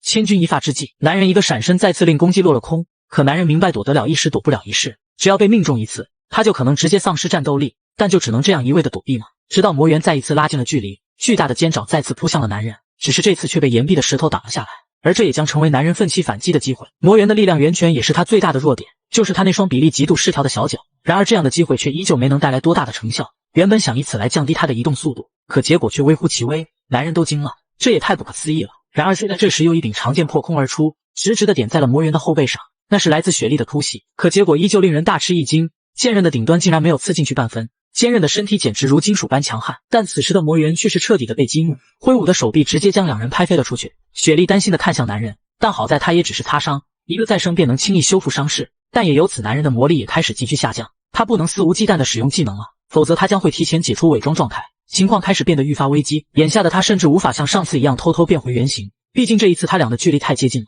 而一旦被雪莉发现他的真面目，他很担心雪莉是否会因此变得恐慌。但如果不尽快打败魔猿的话，他们很可能连活下去的机会都没有。眼看着魔力即将耗尽，伪装就要解除，为了不在雪莉面前暴露自己的身份，克罗姆必须要尽快结束战斗。而眼下首先要做的就是将魔猿的注意力重新拉回来，因为雪莉的身体强度实在有限，显然是不可能躲得过魔猿的任何一击。于是克罗姆果断抄起地上的石头，朝着人家的后脑勺就丢了过去。然而可能是魔猿太过皮糙肉厚了，他居然没有任何的反应。既然如此，那就别怪人家不客气了。手中的长剑高高举起，克罗姆精准地命中了魔猿身后的那条蛇头长尾，剧烈的疼痛瞬间引得魔猿嗷嗷乱叫，转过身的同时，一发爆裂魔爪也应声而出。只可惜克罗姆早有预判，轻而易举便躲过了攻击。攻击他的尾巴虽然不能造成致命伤害，但确实引起了他的注意。不过这就足够了，接下来就是继续保持 Z 字跑位，以此来躲避他的怒火。很显然，克罗姆已经渐渐适应了魔猿的攻击节奏，每一次都能恰到好处地躲掉对方的利爪。然而魔猿却因此变得愈发暴躁，他再也不想被这些苍蝇耍得团团转，于是张开大口准备用出他的致命杀招——恶魔的吐息。克罗姆当即识破了他的意图，看得出来他是真的被自己惹怒了。这是一种快速令人丧失行动力的神经毒素，虽然持续时间不长，但却能在短时间内快速覆盖周边的空间。然而克罗姆却并不打算阻止，因为这个技能还有一个致命的缺陷，说时迟那时快，抓住机会的雪莉立马掏出早已准备好的小袋子，然后精准无误地抛向了魔猿的脑袋。魔猿被这突如其来的东西吓了一跳，但本能的习惯令他毫不犹豫地划开了眼前的袋子。霎时间，无数的粉尘弥漫。克罗姆和雪莉第一时间捂住了自己的口鼻，而没有准备的魔猿则不出所料的被呛得咳嗽连连。这是一种毒蘑菇的粉末，如此大的剂量，就算是泰坦魔猿这样的庞然大物也不可能遭得住。不一会儿，就连他的眼睛也被迷得无法睁开。属于人类一方的机会终于来临，但雪莉却大声呵斥住了男人，因为在那之前他还必须要丢出这颗魔法石。虽然魔猿的尾巴没有眼睛，但却能依靠生物体散发的热量精准定位猎物的位置，所以只需要一块能散发热量的魔法石，就能以假乱真骗过他的尾巴。果不其然，魔猿将那颗魔法石当成了生物体，并毫不犹豫地朝着目标发动了攻击。然而错误的判断也将他的弱点给彻底暴露了出来。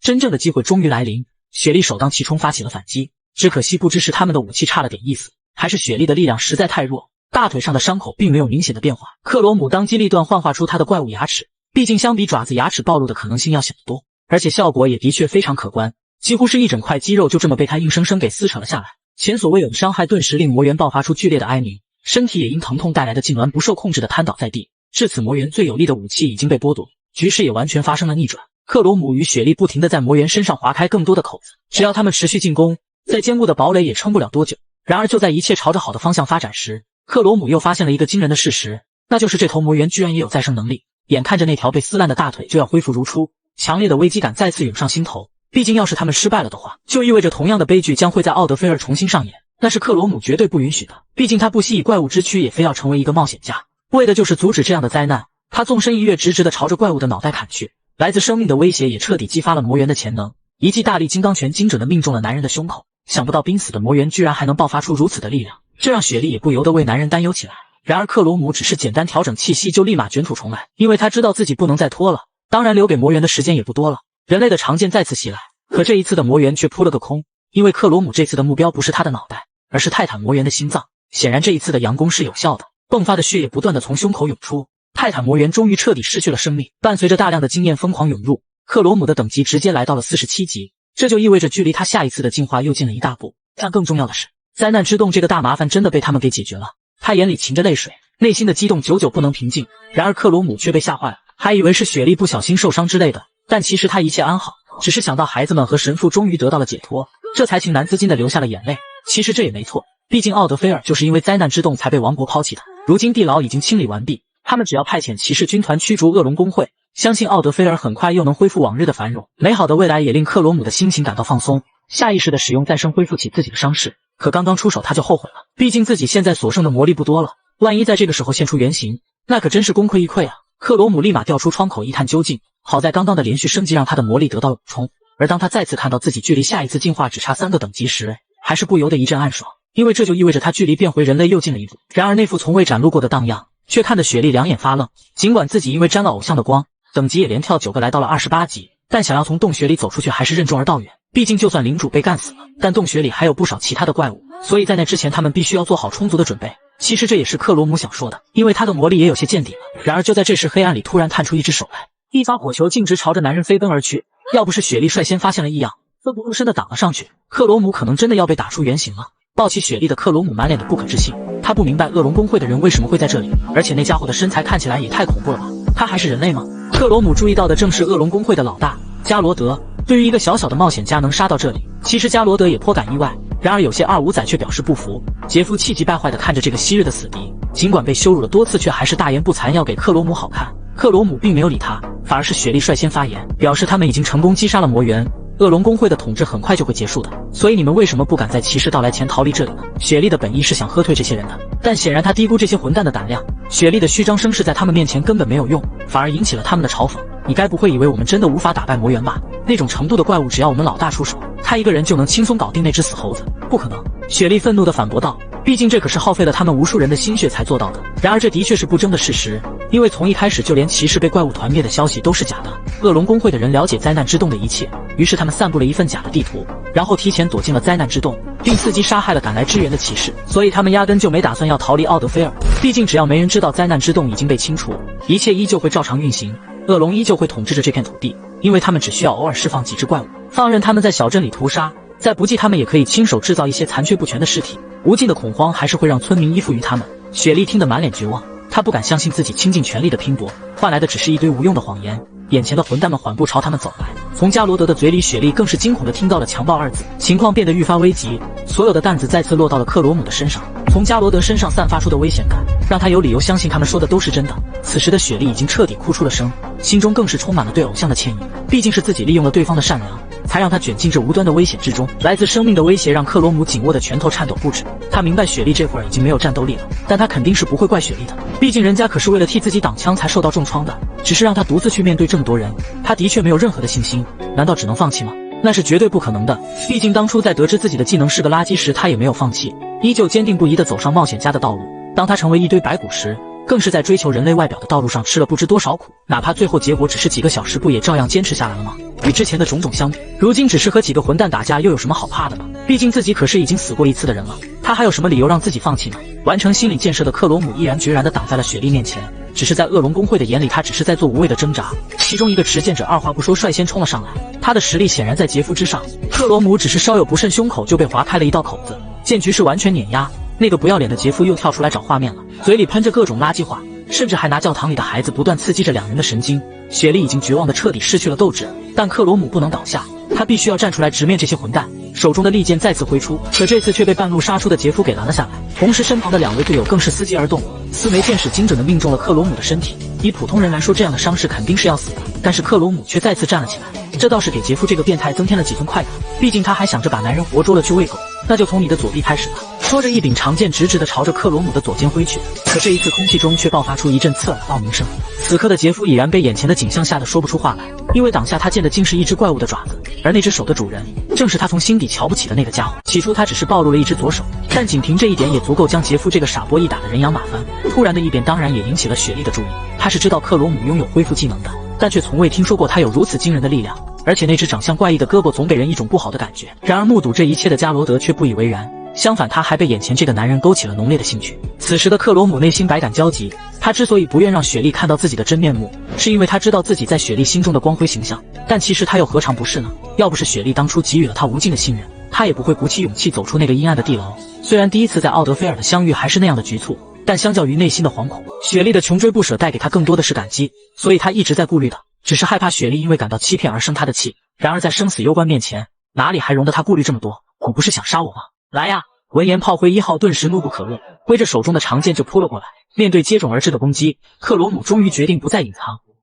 解除。霎时间，周身泛起无尽的绿芒，还不等炮灰1号的狠话说完，就听见骨骼碎裂、血肉飞溅的声音，因为他的身体瞬间就被克罗姆的利爪一分为二。他甚至是亲眼看着自己的下半身远离自己后，这才缓缓闭上双眼的。躲在后面的金毛杰夫早已被吓得不知所措。卡内拉虽然立马分辨出那可能并不是一种技能，但究竟是怎么回事他也说不上来。与之相反的是，克罗姆此时的内心却是出奇的平静。明明自己从未杀过人，但感觉却前所未有的自然。也许是危险来临激发的生命本能，亦或者是他本来就是个怪物。骇人的一幕造成了恶龙成员的集体恐慌，对于自己的实力他们还是有自知之明的，自己根本不可能活捉这样的怪物呢。但面对扑面而来的怪物，他们也只能举起了弓箭，只是这一次不出所料的全部失效，没有箭头能成功刺进怪物的皮肤，无用的工具被他们纷纷丢弃，最后的依靠只剩这把手中的长剑。但不要以为克罗姆就有绝对的优势，虽然怪物的躯体给他带来了极大的便利，但捉襟见肘的血量和魔力也令他非常忌惮这些绵密的攻击，所以正面硬刚显然是不合适的。他现在最有力的武器就是利用恶龙成员的恐慌。面对袭来的棒槌，克罗姆并没有选择闪避，而是强行用双手硬接了下来，这就会导致他暴露出一个巨大的破绽。果不其然，有个愣头青真的自以为是的冲了上去。就在这时，克罗姆猛地用力一蹬，震开棒槌的同时还爆发出刺耳的呼吼声，强大的威压顿时吓得愣头青愣在了原地。而就是这么一晃神的功夫，克罗姆直接就是一掌轻松拍掉了对方的武器，紧接着锋利的指尖瞬间划过他的脖子，一颗脑袋就这么飞向了空中。没有片刻喘息，克罗姆立马调转方向冲向了棒槌男，而棒槌男早已被怪物的一系列操作愣在了原地，毫无防备之下只能用脸狠狠地接下了对方的拳头，结果就是自己的脑花飞溅，血流一地。接连2轮的击杀成功让克罗姆再升一级，借此得到的补给也是他迎接后续战斗最大的倚仗。怪物的强大大家都有目共睹，他们继续冲锋只会白白送死。卡内拉也看出了成员们的担忧，这样的情况显然是非常糟糕的，自己的成员一个个越来越怕，甚至已经丧失了战斗的意志。可前方的怪物却已然放弃了生命的退路，现在只想尽可能多的干掉他们。事态的严峻已经超出了预期，但是没有办法，小虾米们已经全部阵亡，2名法师又不可能冲锋陷阵，所以剩下的人只能硬着头皮上。本来是想着趁着队友和怪物打斗的间隙，含卡内拉在内的2名法师远程支援火力，可事实却是他们根本没有下手的机会。那只怪物总是很巧合地躲在了成员的身后，总不能对着自己的队友开火吧？可卡内拉很快就发现了不对，那只怪物总是盯着自己的方向看，也就是说他是故意卡着位置不让自己攻击的。怪物竟然拥有智慧，这完全超出了卡内拉的认知。然而僵持不下的克罗姆也并没有好到哪里去，因为这2人明显要比之前的人强上不少，再加上远处又有2名法师时刻盯着自己，他不能让自己再这样消耗下去了。于是这一次他集中力量攻击了其中1人，只是在成功击杀掉对方的同时，自己的肚子也不可避免地中了一箭。此时的身体已经再也无法硬扛伤害了，但其实这也是克罗姆的计划之一。就在男人以为自己终于就要得逞时，一股剧烈的疼痛突然从腹部袭来，而他的身体更是已经被高高的插了起来，没有丝毫的犹豫。克罗姆当即拖着这副身体向前跑去，而他的目标正是不远处的2名法师。卡内拉已经彻底吓懵了，完全忘记了催动魔法，好在一旁的队友及时提醒了他，并且毫不犹豫地开始催动起火球。就算怪物手上的那名剑士还没死透，也全然不顾地将火球丢了出去。霎时间剧烈的爆炸催发出更多的火焰，整个山洞都被其照亮。虽然是为了阻止怪物前进，但亲手杀了队友还是令这个男人感到些许异样。然而在他看不到的地方，一声成功获得经验的系统提示音再次响起，怪物安然无恙地从火光中走来。男人想着自己应该能在怪物抵达之前再次用出魔法，可显然他还是低估了人家的速度，葱头难带。674点经验值再次到手，克罗姆的等级成功来到了49级。至此加罗德才明白，眼前这个家伙单枪匹马杀掉魔猿绝非虚言，而他也将亲自接待这个有趣的男人。最后的大战一触即发，挥起巨斧的加罗德先发制人，看似粗犷的武器却展现出与之不符的速度，连绵的攻击根本不给克罗姆反击的机会。诡异的回手掏紧，接着又在空中划出一道猩红的残影，只是简单的试探就差点令自己丢了脑袋。克罗姆不禁对加罗德的强大感到咂舌，看着对方的信息窗口，虽然对方只比自己高了1级，但奈何他现在的状态实在太差了。为了奥德菲尔的自由，他倒是很乐意牺牲自己与对方同归于尽，只不过此刻恐怕连这一点都是奢望了，所以他必须要做点什么来扭转局面。很显然那把红芒闪烁的巨斧就是造成这一切的根本原因。于是克罗姆决定用掉最后一点魔力，将左臂完全恢复到最佳状态。紧接着他毫不犹豫地朝着加罗德主动发起了进攻，见状加罗德却是满脸的兴奋之色，血色斧刃再次挥出，这一次不出所料的成功命中了对方。可加罗德的眼里却微不可察地闪过一抹惊讶，因为向来无坚不摧的斧头这次竟停了下来。怪物的身体强度远远超出了他的想象，大意的代价就是让克罗姆抓住了机会，满口的獠牙直指着加罗德的胸口就咬了过去。然而加罗德才不是什么无脑小卒，从小摸爬滚打的他早就深谙这种偷袭的伎俩，只是他万万没想到怪物的真正目标竟是自己手中的武器。强大的咬合力死死地钳制住斧子，然后克罗姆猛地一甩头，那柄巨斧直接就脱手而出飞了出去。醒悟过来的加罗德满脸怒意，但一切为时已晚，等待他的只有克罗姆手中那无坚不摧的利爪。精疲力尽的克罗姆抓住这最后机会高高跃起，对准加罗德的脑袋就扑了过去。可奇怪的是加罗德并没有退缩的意思，反而嘴角露出了一丝得意的微笑。霎时间他的双臂竟然爬满了紫色的结晶，克罗姆只觉得仿佛有万吨巨石扑面而来，砸得他脑袋都歪向了一旁，本就虚弱不堪的身体更是到飞出数米之远。终究还是克罗姆失策了，加罗德的强大根本不是他的那柄巨斧，而是这项为他披上水晶盔甲的技能。那是一个令人绝望的流氓家庭，母亲被迫出门接客赚钱，每日还要遭受酒鬼丈夫的殴打，就连刚长出个的男孩也被呵斥着出去乞讨，否则就是毫无底线的暴力虐待。母亲明明自顾不暇，却还每出手想要救下自己的孩子，看在眼里的男孩满是心疼，无奈自己又没有任何反抗的力量。直到这天上帝的怜悯终于眷顾到他，双臂冒出奇怪的紫色晶石，身上的力量也不知大了多少倍。他意外终结了那名可恶的家伙，那是他第一次觉醒了技能，本以为生活会因此变得美好起来，可没想到母亲却只抱起了倒在地上的父亲，并且对他投来了异样的目光。你这个怪物！寥寥数字却是摧毁了男孩心中最后一点美好。于是他索性彻底放弃这一切。从那天起，他成为了奥德菲尔人人口中的怪物。如今这个怪物正死死盯着地上的克罗姆。怎么样？就算没有武器，我照样比你强。他倒说的没错，魔力清空的克罗姆根本没有力量再坚持下去，想要突破那道紫色防线更是难上加难。难道就真的没有机会了吗？就在这时，一旁的杰夫又突然出来抢镜，他也看出来现在已是一边倒的局势，所以这会儿开始肆无忌惮地为老大呐喊助威。但不曾想，这却成为了克罗姆翻盘的机会。就在加罗德的钻石星辰拳扑面而来时，克罗姆瞅准机会，一个原地打滚，成功躲过了这记凶猛的攻击。然而克罗姆的身形却并没有停下，反而继续朝着前方滚去。他想做的其实是要捡起这把短剑，然后重新调整身位，时刻准备发动攻击。但在加罗德眼里，这不过是无谓的挣扎。你这个一只脚已经踏进坟墓的怪物，拿起那把剑对你还有什么作用吗？那是因为他不知道克罗姆真正要做的，可不仅仅是要拿起这把剑，而是无形之中拉近与杰夫的距离，并且一剑秒杀干掉这个愚蠢的家伙。随着系统传来杰夫的死讯，克罗姆终于成功获得了最后的升级。蒙在鼓里的加罗德奇怪地注视着前方，他不明白男人为什么要呆呆地站在那里，是打算放弃了吗？此时的克罗姆脑海中响起了允许进化的声音，一个怪物的进化是会让他更加趋近于理想的状态，而克罗姆从始至终的梦想都是能早日恢复人类的模样，但眼下他不敢再有这样的奢望。为了打败加罗德，拯救奥德菲尔也好，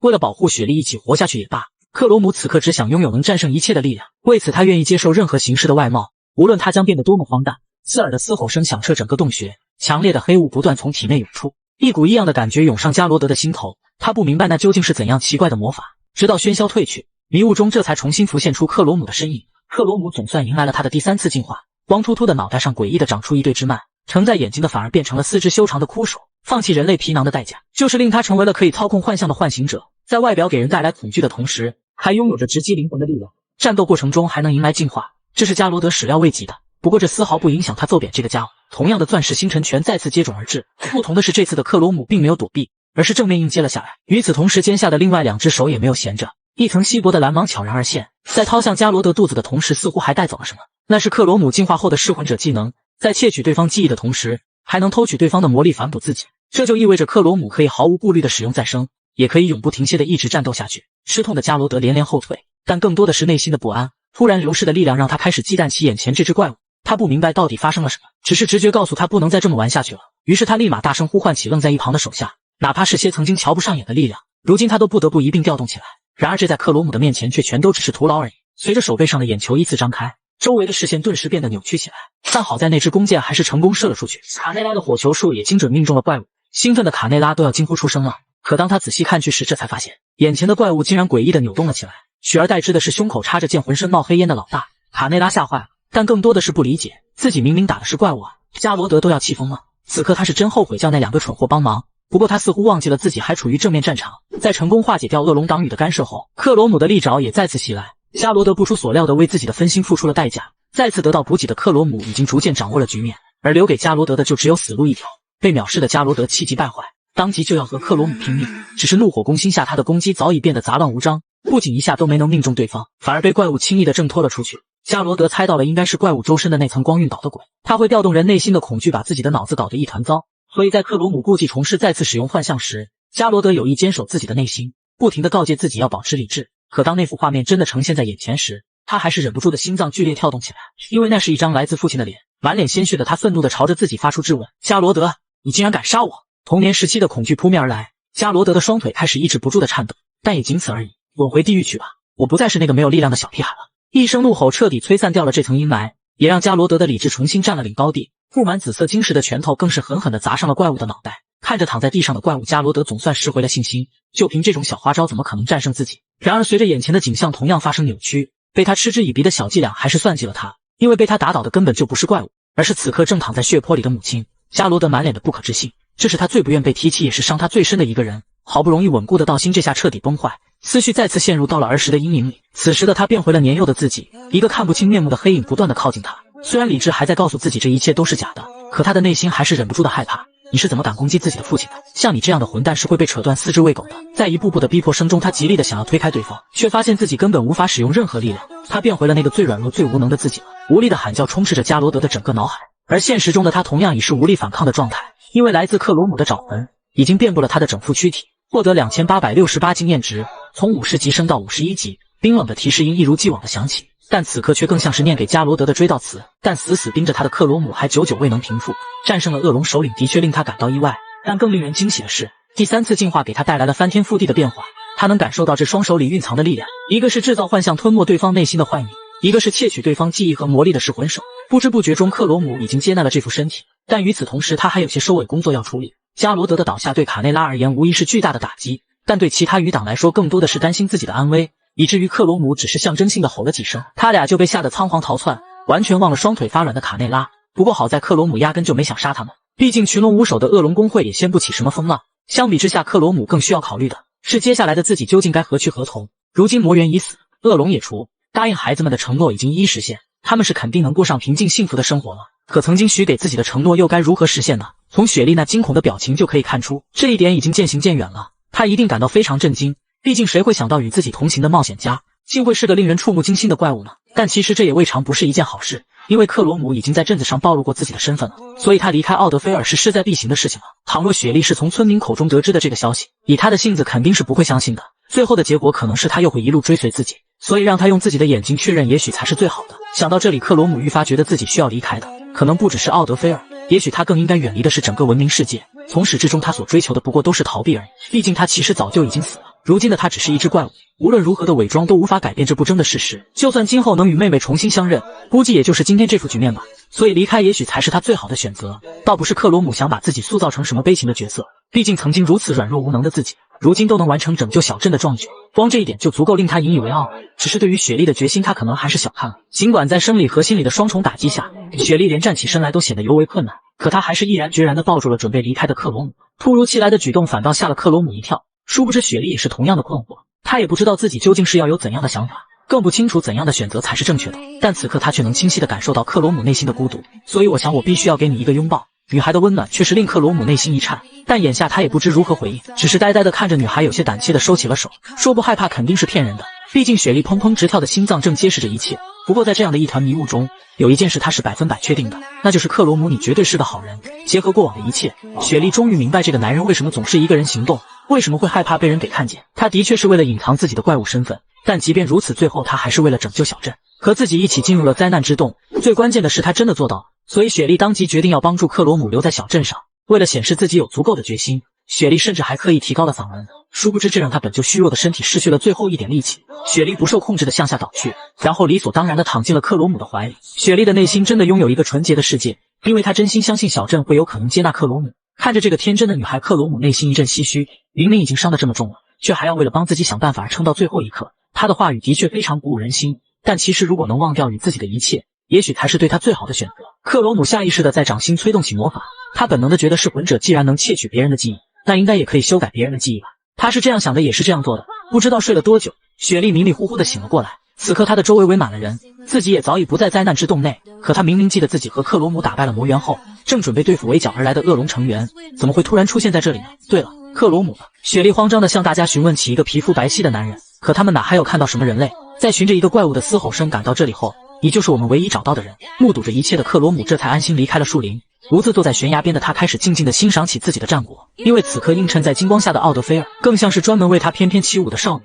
简直美得不可方物。没过多久，地牢领主被击败的消息就不胫而走，奥德菲尔终于迎来了久违的狂欢，雪莉也理所应当成为了小镇的救世主。只是在小镇重新拥有和平的同时，街道上也多了一张怪物的通缉令。可事实却是，除了雪莉，再也没有一人记得这背后的英雄。起初人们还不敢相信那只恶魔猴子真的被打败，但随着首都即将派遣城主的消息到来时，所有的猜忌都不攻自破，大家终于可以不用生活在怪物的恐惧中了。从这天起，专为勇士雪莉举办的庆功宴整整持续了数天之久。可只有雪莉知道，真正击败怪物的是那个下落不明的男人。恶龙公会的分崩离析应该也是出自他之手，所有的一切其实都应该归功于克罗姆吧。可是你到底去哪里了呢？难道不应该你才是我们的救世主吗？一张怪物的画像突兀地张贴在酒馆的墙壁上，一个披着斗篷的男人看得出神，直到一个女孩热情地邀请他一起喝酒，被惊醒的男人这才礼貌地道谢并且婉拒了他。马尾女孩觉得难以理解，因为庆功宴已经开了好几天了，可这家伙就只坐在这里盯着这幅画，却从来不和他们一起庆祝。当然了，地牢虽然被控制住，但这并不意味着我们就绝对安全。女人没完没了地说着酒话，但男人却一句也没有回应，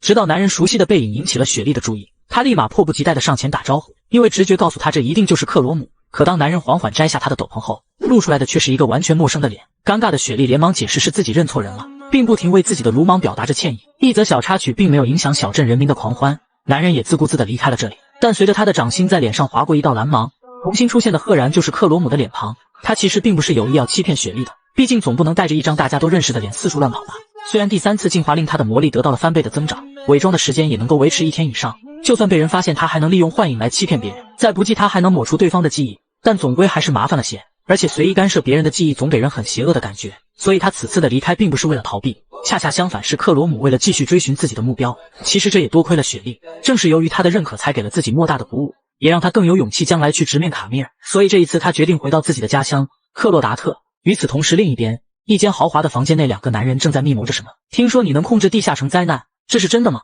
看起来萎靡不振的老者率先发话，对面是一位衣着华丽举手投足间透露着自信的红发青年。是的，梅兹多大人，我们德文之爪是一个研究地下城秘密的炼金组织，经过几个世纪积累的研究成果，如今我们已经可以控制地牢的灾难了。闻言，梅兹多的眉宇间瞬间亮堂了起来，听起来世界的命运像是掌握在你们手里呢，但为什么来找像我这样卑微的城主，而不是去找王室呢？男人的嘴角露出一抹淡淡的微笑，似乎对于这样的问题他早有预料。当然是因为您更懂得这份事业的伟大，也更会尊重我们这些研究人员。德文之爪并不是没有和主宰世界的主合作过，只不过历史的经验告诉他们，当这些君主达成自己的目标后，他们这些所谓的英雄就会被弃之敝履，久而久之，国家和人民会开始认为这是理所当然的，他们不再有感激之情，甚至如果我们挡住了他们的路，还会被认为是敌人。但如果我们能够暗地里利用这份力量来控制世界，这难道不是一个更有趣的提议吗？只是在启动这份计划前，我们还需要有足够的影响力。所以梅兹多大人，我们将让您成为这个世界的王，德文之爪也将竭诚为您服务。梅兹多被这疯狂的想法吓到，但不得不说这的确是个诱人的计划。梅兹多两眼放光，表面上看起来是在嗔怪着艾什，明明有着拯救世界的力量，却在行恶魔之事，但内心却是对这个变态认可的不得了。可重新落座的艾什却在这时提出了一个新的问题，因为他们也并不是随心所欲就可以控制灾难的，在那之前是需要非常复杂的准备工作，就比如为了应对不同状态的深渊，他们需要有足够多的黑魔法，而真正要使用它又需要更多的条件。随着一连串的问题被摆上桌面，梅兹多不得不重新审视德文之爪的能力了。恐怕在得到他的支持前，艾什还必须要展现出足够有说服力的作用。于是早有准备的艾什从怀里掏出了一张地图，他们的首要目标是一个有严重贸易问题的城市卡文，而这个问题的来源正是因为它的北部存在一个更大更富裕的城市洛克达特。紧接着艾什做了一个大胆的假设，就是说万一地下城灾难碰巧发生在洛克达特中，那原本属于他的金钱和货物是不是就会流向哈文呢？听着这份有趣的计划，梅兹多的眼里顿时又重新燃起了希望，对于艾什的这份投名状更是多了几分期待。然而眼看着就要抵达洛克达特时，克罗姆却在这会儿遇上了怪物。好在这只三眼白狼只有区区16的等级，这倒是一个不错的测试对象。克罗姆当即有个想法，不知是否可行。于是在白狼扑向他的时候，他并没有直接下杀手，反而是调整身形瞄准起了狼头。紧接着他那漆黑的利爪再次附上一层熟悉的蓝芒，是魂者。在手背上那只眼睛睁开的同时，属于白狼的魔力也在不断涌向克罗姆，只是这个过程仅仅维持了数秒就被他给挣脱开来，取而代之的是对方扑面而来的狼爪。这一次克罗姆倒是没有犹豫，直接猛捶白狼的脑袋将他击退。本来他是想尝试在战斗过程中看是否有可能干扰目标的记忆，但事实却是他还来不及触碰对方的记忆就被白狼给挣脱了。想要有效的操控记忆，就只能在打败对方之后才能实行。显然这对于比较灵活的怪物并不适用，他能做的也只有掠夺他们的魔力，仅此而已。有了结论，克罗姆也不再打算浪费时间，直接一记飞跃快速掠过白狼的身体，伴随着3点经验的系统提示音，白狼的躯体瞬间分崩离析，化为了几块碎肉。克罗姆是知道等级差距越大获得的经验就越少的，但这3点着实有点离谱了。不过倒是另外有件事更令他感到困惑，那就是他之前从未见过这样的怪物，而且在克洛达特这么近的距离，也不应该出现这种等级的怪物啊！一种不祥的预感油然而生，直觉告诉他克洛达特应该出现了本不属于这里的东西。但克罗姆还是祈祷这一切只是自己的错觉而已。喧嚣的城市内，营业到深夜的酒馆依旧宾客满座，只是亚瑟却为招不到新成员而满脸愁容。尽管好兄弟已经在极力的开导，表示这本来就不是件轻松的事，可亚瑟始终觉得事情没有那么简单，肯定是因为这些人都在躲着他们，而其中的原因自然不言而喻。自那件事情发生后不久，他们就被一个女孩拦在路上，她是那个家伙的姐姐。我哥哥最后一次出现是和你们一起去的地下城吧？亚瑟第一时间就明白了女孩的来意，但是他并没有当场承认。随后就见女孩的脸色顿时阴沉了下来。好吧，那我就直说了，就是你们把我弟弟带进地牢，然后出于某些原因，你们为了自己逃跑把他丢在了那里，对吧？虽然不清楚他是怎么知道的，但他说的完全正确，所以亚瑟有理由相信一定是那个女孩散布了消息。他甚至都觉得最近已经开始有人在背后议论他们。强烈的自我怀疑令亚瑟都开始有点魔怔了。对面的好兄弟投来关切的目光。亚瑟，你怎么了？自从上次那件事后，你一直表现得很奇怪。然而不曾想这个敏感词却彻底点燃了亚瑟，当即揪起兄弟的领子呵斥他不要再提那件事。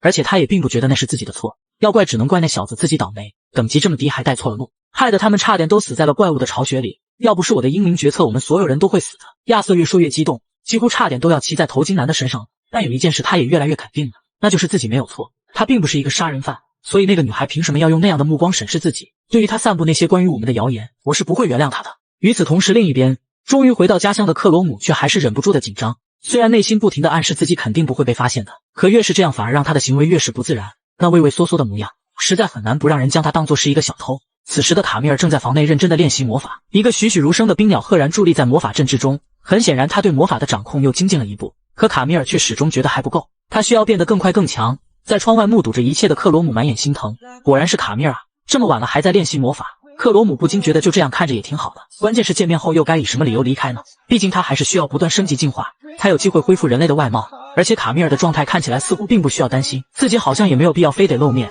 也许只需要看见他过得很好就足够了。就这么一会儿的功夫，卡米尔的桌面已经堆满了各种动物，看得出来他也的确有些疲惫了。只见他缓缓地站起身来，是准备要去休息了吗？躲在窗外的克罗姆内心猜测。可就在这时，卡米尔却从抽屉里拿出了一把匕首，克罗姆一眼就认出了那是他当初用过的武器。而也就是在这个时候，卡米尔突然像是换了一个人似的，完全没了刚才练习魔法时的坚毅模样，充盈的泪珠在眼眶里不停打转，最可怕的是，他说自己马上就会去找哥哥的，这可把克罗姆给吓坏了，立马不管不顾的破窗而入。受到惊吓的卡米尔当即举起匕首对准了窗口，可当看清对方的模样后，卡米尔震惊的半晌说不出话来。他实在不敢相信哥哥竟然还活着，直到明确这是一个不争的事实后，这才愤怒地责怪哥哥为什么要做那些危险的事，就像曾经每一次出门前对哥哥的嘱托一样。卡米尔也不知道为什么自己要大喊大叫的，明明自己有很多话要对哥哥说的。直到克罗姆的一声道歉，房间内顿时安静了下来。他搭着卡米尔的肩膀轻声呢喃了起来，也对，怎么可能会不担心呢？你也一直在找我不是吗？本就濒临崩溃的情绪这下彻底破防，卡米尔再也支撑不住的扑进哥哥怀里嚎啕大哭起来。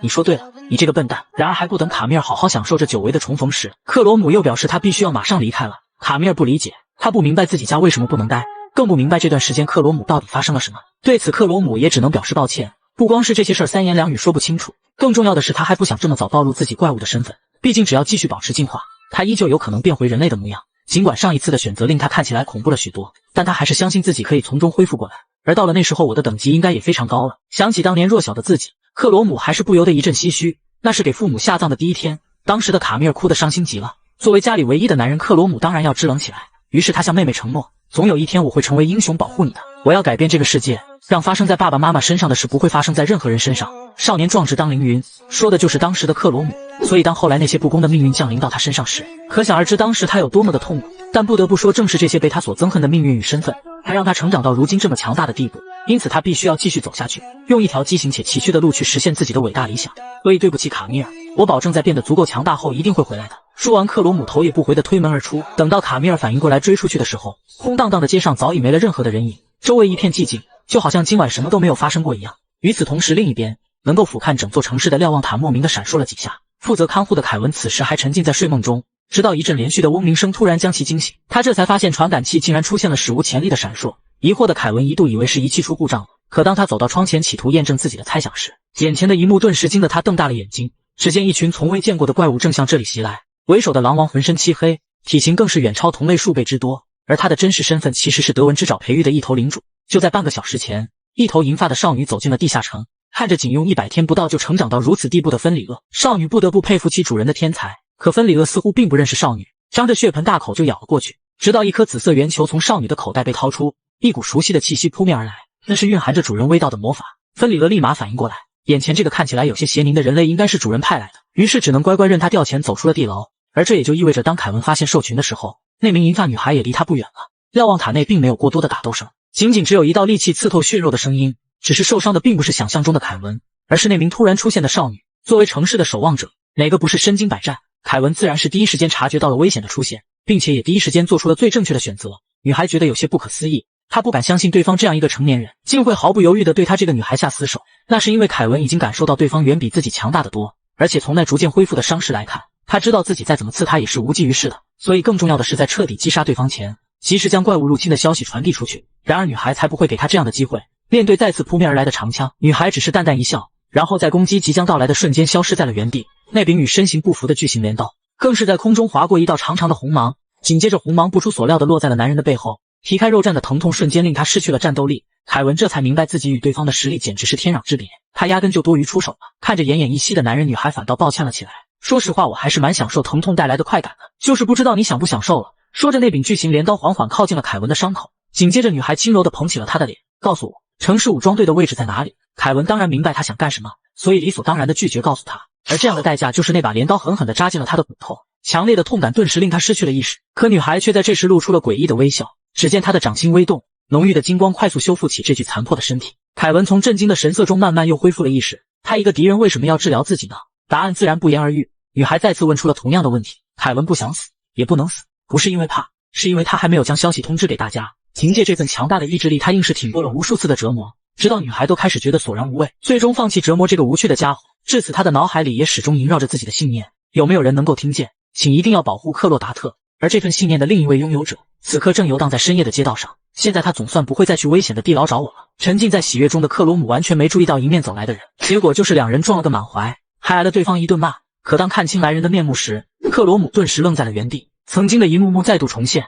那是一张他到死也不会忘记的脸。亚瑟，你这个混蛋竟然没死！亚瑟也是第一时间认出了对方，但很显然他并不相信这样的事实，毕竟当时有那么多的虫子，绝对会把他吃的连骨头都不剩的。唯一的解释就是他真的因为复活技能而复活了，但亚瑟还是难以理解。因为就算克罗姆活过来了，以他的实力也不可能独自走出那座地下城的，更何况在今天之前他也从未遇见过克罗姆，所以不管怎么想都还是觉得很奇怪。相比之下，反倒是克罗姆这个受害者要淡定得多，他更在意自己这张脸是否总会给他惹上这样不必要的麻烦。或许要用幻术改变自己的外貌吗？但仔细想想这也不现实，毕竟这会一直消耗他的魔力，所以他应该更加小心一点，避免再像今天一样遇上熟人。但不管怎么说，他觉得亚瑟应该是唯一一个不该责备他莫名消失的人。然而现实总是事与愿违，当克罗姆借着月光仔细看去时，才发现如今的亚瑟身形佝偻，脸颊消瘦，双眼无神，精神萎靡，很难不让人将他想成一个瘾君子。而此时他更是突然莫名其妙的暴走，抽出佩剑就要和克罗姆决一死战，因为他终于想明白了，一定是克罗姆变成恶魔回来找他索命来了。克罗姆都懵了，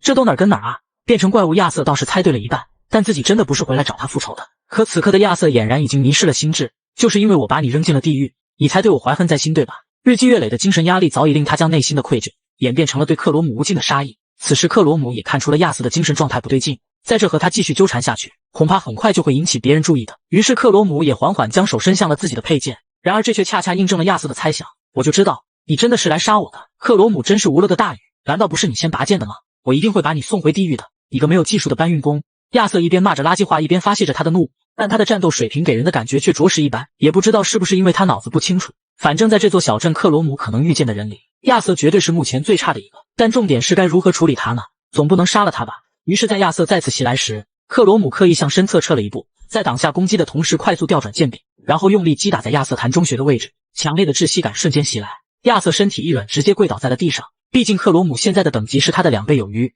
想要杀他简直易如反掌。但毕竟亚瑟罪不至死，克罗姆也只希望能借此来让他冷静一下。然而终究还是他把事情想简单了。亚瑟对于当初那件事的执念太深了，一方面他是认为已死之人是不可能出现在面前的，另一方面是他不愿承认被自己眼中的废物所打败的事实，所以无论基于何种原因，他都不能在这种地方停下。熊熊的烈火噌的一下爬上了整条剑刃，就算你能挡住我的剑，也不可能挡住我的火焰。他怒吼着再次朝着克罗姆发起了进攻，但无论他如何全力以赴，都不再可能是克罗姆的对手。借势蹲下的克罗姆只是轻轻勾出了脚踝，亚瑟就被自己摔得七荤八素，连手中的剑都没能握稳，因此飞了出去。在亚瑟爬向武器的过程中，不死心的克罗姆还在一个劲的解释，表示自己真的是人，而且也并不想找他复仇。可谁知亚瑟突然回头暴怒地指责他，别说谎了，你就是想欺骗我然后再吃掉我。这下克罗姆算是彻底明白了，他是根本不可能说服亚瑟的，因为这家伙他脑子不正常。既然如此，那克罗姆也不得不使用他的技能了。与此同时，小镇的南部突然出现了一个巨大的缺口，边防的士兵虽然全都举起了武器，但看得出来他们也都怕得要死。原来是小镇出现了大量恐怖的怪物，巨大的嘶吼声同样引起了克罗姆的注意。敏感的他第一时间判断出那是怪物的叫声，同样的声音，同样的地点，这不禁令他想起了10年前的那一幕，因为他的父母就是在那一天去世的。而危及家园的险情似乎也让地上的亚瑟清醒了些，只是在他的认知里，这附近的地牢并没有不正常的现象。就在这时，亚瑟突然像被什么给击中了一般，他想到了一个可怕的事实，一定是克罗姆这个恶魔将那些怪物带进来的，我敢肯定一定是这样的，克罗姆都要烦死他了，到底要说多少废话才肯罢休啊？同时这也意味着克罗姆不能再拖了，他要尽快消除掉亚瑟的记忆。然而就在他准备动手之际，一道身影突然闯入了这里，吓得克罗姆赶紧收起了动作。好在对方并没有注意到两人，只是自顾自的在赶路。然而坑爹的亚瑟却突然伸手拦住了他，打不过克罗姆的他赶忙向女孩求救，因为从他的打扮上来看应该也是一名冒险家。可女孩并不想搭理他，表示自己还有任务在身。谁知这小子还是不依不饶，还将怪物闯入小镇的屎盆子也扣在了克罗姆的头上。克罗姆当然得辩解，因为这压根就不是他干的，而女孩当然也不相信，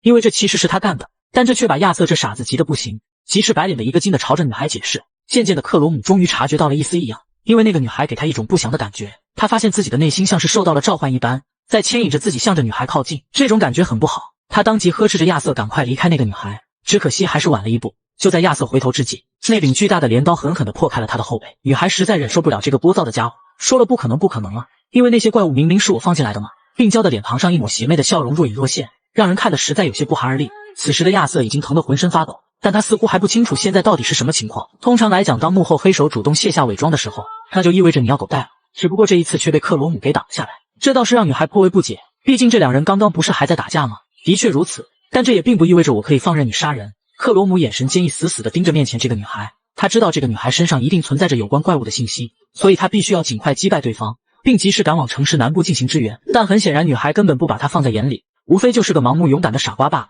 要不是自己有任务在身，必须要将血液送到镇中心去，他倒是很乐意享受慢慢把对方撕成碎片的快感。所以在速战速决这一点上，他俩倒是意外达成了共识。战斗一触即发，率先出手的是喜欢刀尖舔血的变态女孩，而横剑格挡的则是观众呼声最高的怪物勇士。至于这一次的最勇先锋，镜头不出所料的给到了现场唯一的观众亚瑟。此时的他看起来似乎充满了疑惑，他还是想不通克罗姆为什么要假装保护他。作为一个曾经的施暴者，他更相信当初的克罗姆已经死了，否则自己也不可能逃出那个鬼地方。在那之前，他的确听说过有尸体吸收黑魔法变成怪物的消息，但也听过这些怪物会因此忘掉生前所有的怨恨。本来他都觉得这些都是胡说八道而已，但现在看来，难道克罗姆真的不是回来杀自己的？只不过克罗姆现在可没空搭理这个二货。女孩的强大给他带来了空前的压力，那柄巨型武器更是让他连近身的机会都没有。他简直和恶龙公会的加罗德一样强大，不，也许比他更强大。克罗姆能感觉得到这个女孩至少已经超过了50级，换句话说，他已经来到了普通冒险家的极限，再走下去就是接受招募成为一名骑士。克罗姆很难想象会在这样一座小镇里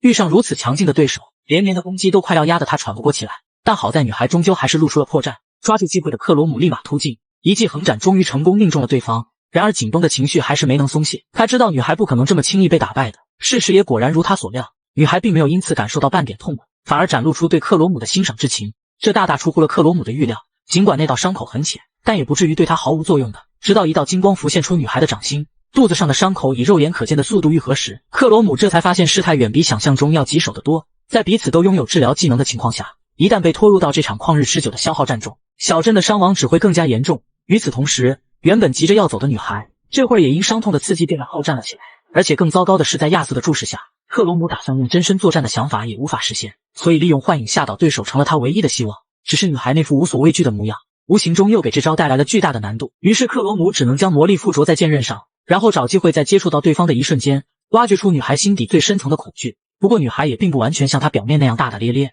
前所未有的招式令她下意识地提高了警觉，以至于在迎接克罗姆接下来的进攻中，她的防守几乎到了密不透风的地步，完全不给克罗姆触碰到她的机会。焦虑的心情不自觉地爬上了她的脸庞，细心的女孩敏锐地捕捉到了这一点，同时还发出了无情的嘲讽：看来你的技能非常消耗魔力啊，还能坚持得下去吗？克罗姆并没有回应，但他那微微颤动的身体已经完全印证了女孩的猜想。果不其然，当克罗姆再次发起冲锋后，他根本抵挡不住女孩的迎面反击，非但没能寸进半分，反而自己手中的剑也应声飞了出去。女孩满脸得意嘲弄起这个被他一眼看穿的家伙，但她不会想到这一切其实都是克罗姆的算计。等她反应过来的时候已经晚了，一只干枯诡异的手已经出现在了面前。克罗姆巧妙地利用双方的身形挡住了亚瑟的视野，这才无所顾忌地变出利爪，狠狠地掏向了女孩的胸口。噬魂者终于成功发动，女孩最脆弱的一面总算得以展现。可令克罗姆万万没想到的是，这一次他似乎失算了，因为女孩的精神世界里除了一片空白什么都没有。克罗姆依然清楚地记得，加罗德的记忆深处是一片废墟的城市，而有些怪物的记忆则是地牢和广阔的田野。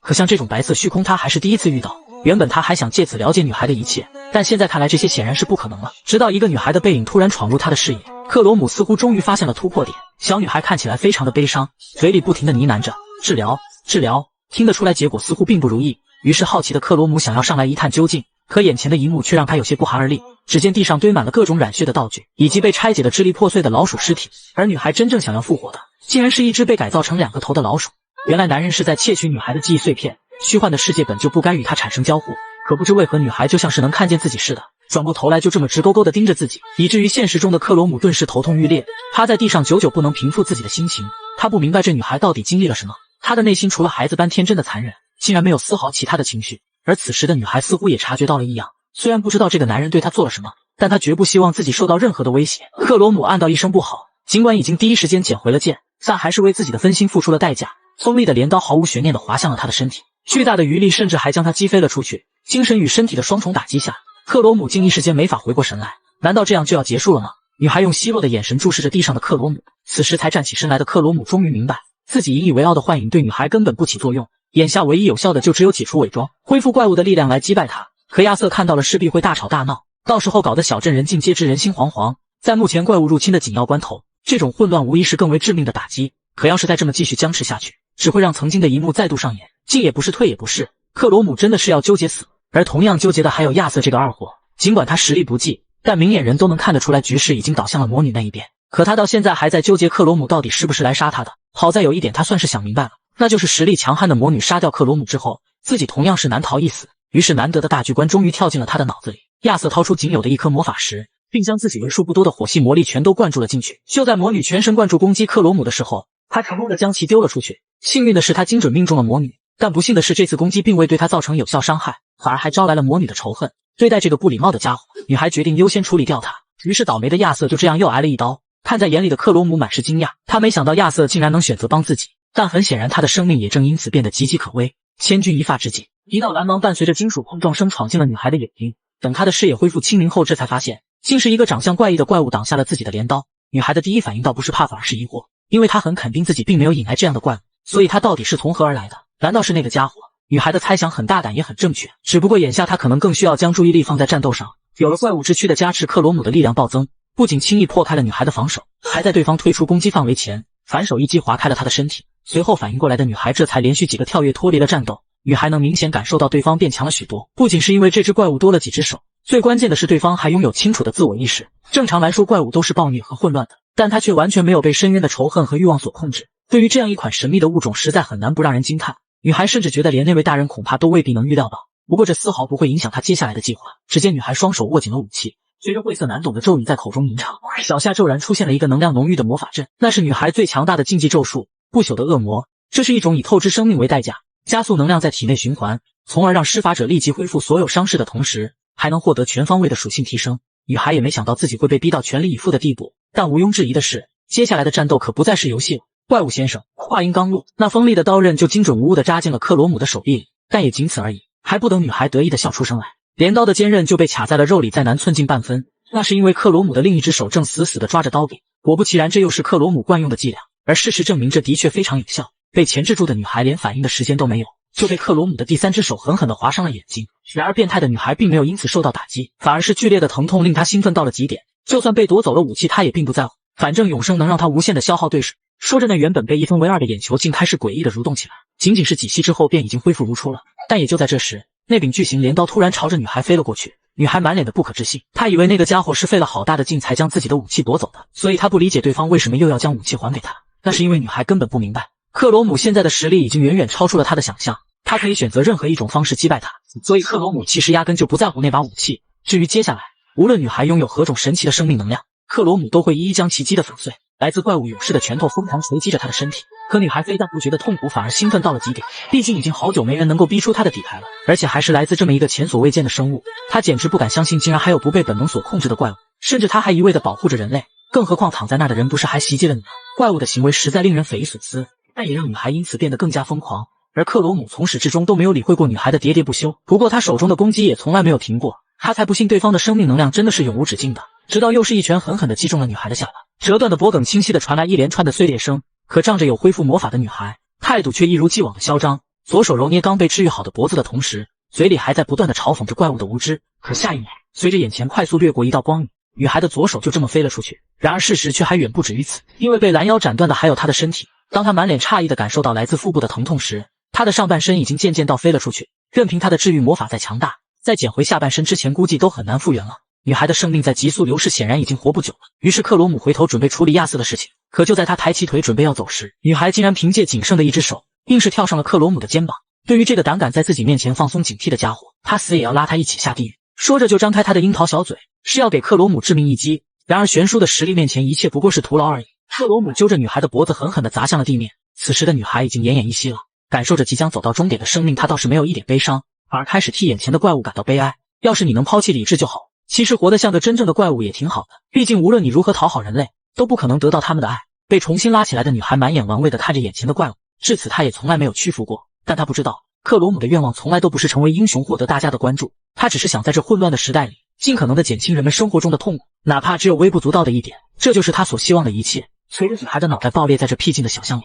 这场怪物与变态的战斗终于落下了帷幕。至于接下来只需要处理掉亚瑟就行了。看着渐渐逼近自己的怪物，亚瑟慌得不行。尽管自己似乎猜对了一切，但这一次他却怎么也开心不起来。随着怪物的爪子伸向了自己的脑袋，亚瑟顿时像被抽空了灵魂，身体根本无法动弹，周围顿时陷入一片黑暗。重新恢复时已经不再是那个熟悉的小镇了，取而代之的是无数诡异的眼球死死地盯着自己。亚瑟想要呐喊，却无论如何都发不出声，最后在强烈的恐惧中失去了意识。其实那是克罗姆故意吓他的幻象，至少现在这种情况下修改他的记忆会轻松一点。亚瑟那对浓重的黑眼圈再次映入眼帘，想来他一直以来的生活应该也不轻松。但无论是因为害怕还是内疚，就他当初的所作所为而言，这些都是他的罪有应得。克罗姆其实有想过不去触碰他的记忆，毕竟任何一段回忆都是每个人最宝贵的东西，更何况以他现在的这种精神状态，就算说遇见了怪物，恐怕也不会有人信的。只是考虑到亚瑟可能会给卡米尔带来麻烦，所以他不得不这么做。到这里，有人可能会觉得克罗姆为什么不直接杀了亚瑟？他对亚瑟表现出来的态度实在太过圣母，真的太难让人接受了。那是因为只有克罗姆知道，这个不怎么坚强的男人曾经也是个好人，至少对他来说是这样的。随着噬魂手窥探进亚瑟的脑海，一段尘封已久的记忆也随之展开。故事的开端是3位少年的第一次相遇。红发少年主动向路过的黑袍少年打起了招呼。红发了解对方的一切，他知道黑袍少年有一个只能使用一次的复活技能，这就意味着他没有战斗能力，也无法升级，同时也是其他队伍不肯要他的主要原因。而且就算是打零工，也都有比黑袍少年更合适的人选。但即便如此，红发还是朝对方发出了邀请，并且承诺不会要求对方做任何不合理的事情，因为他听说黑袍少年有个成为冒险家的执念，所以既然打算冒险了，那就和我们一起吧。一旁的头巾少年也在这时过来附和。从他的嘴里，黑袍少年这才得知，原来红发也从小失去了父母，并且他的爸爸也是被怪物杀害的。然而故事到这里却发生了变化，原本应该接受邀请的黑袍少年这一次选择了拒绝，这一次他决定放弃成为一名冒险家了。闻言，红发少年并没有生气，反而非常认可对方的选择。但是无论如何，还是非常感谢你的邀请，再见了，亚瑟。原本要离开的红发突然停下了脚步。对于黑袍少年知道自己的名字，他感到非常诧异，可还不等他问清缘由，画面却被惊醒的亚瑟给打断了。此时克罗姆正费力地将他拖到了闹市区，终于在见到一个路人后，这才将亚瑟托付给了他。恢复意识的亚瑟疑惑地看着眼前陌生的男人，从他嘴里得知自己刚刚是被一个奇怪的女人袭击了。亚瑟头痛欲裂，记忆有些模糊，但好像的确有这件事。看来是你救了我，我之前没见过你，你也是一名冒险家吗？对于亚瑟的表现，克罗姆非常满意，因为这就说明他已经成功删除亚瑟与自己有关的所有记忆了，相信他以后也会睡个好觉。可就在这时，亚瑟的瞳孔骤然紧缩，身体不由自主地跪倒在了克罗姆的面前。突如其来的一幕吓得两人不知所措，他们都不明白这个男人为什么要这样，甚至连此刻的亚瑟自己也不知道是为什么，就是心中有股强烈的感觉，要他一定要向面前这个救他的男人道歉。不过克罗姆倒是很快明白过来，那是亚瑟发自心底的忏悔。自从压抑内心的恐惧随着记忆消失后，那份压垮他的负罪感也浮出了水面。尽管亚瑟还是非常的困惑，但克罗姆真的不能再逗留了，因为南边与怪物的战事已经迫在眉睫，所以再见了，亚瑟。眼下更值得他去救赎的是这个正在被怪物侵袭的小镇。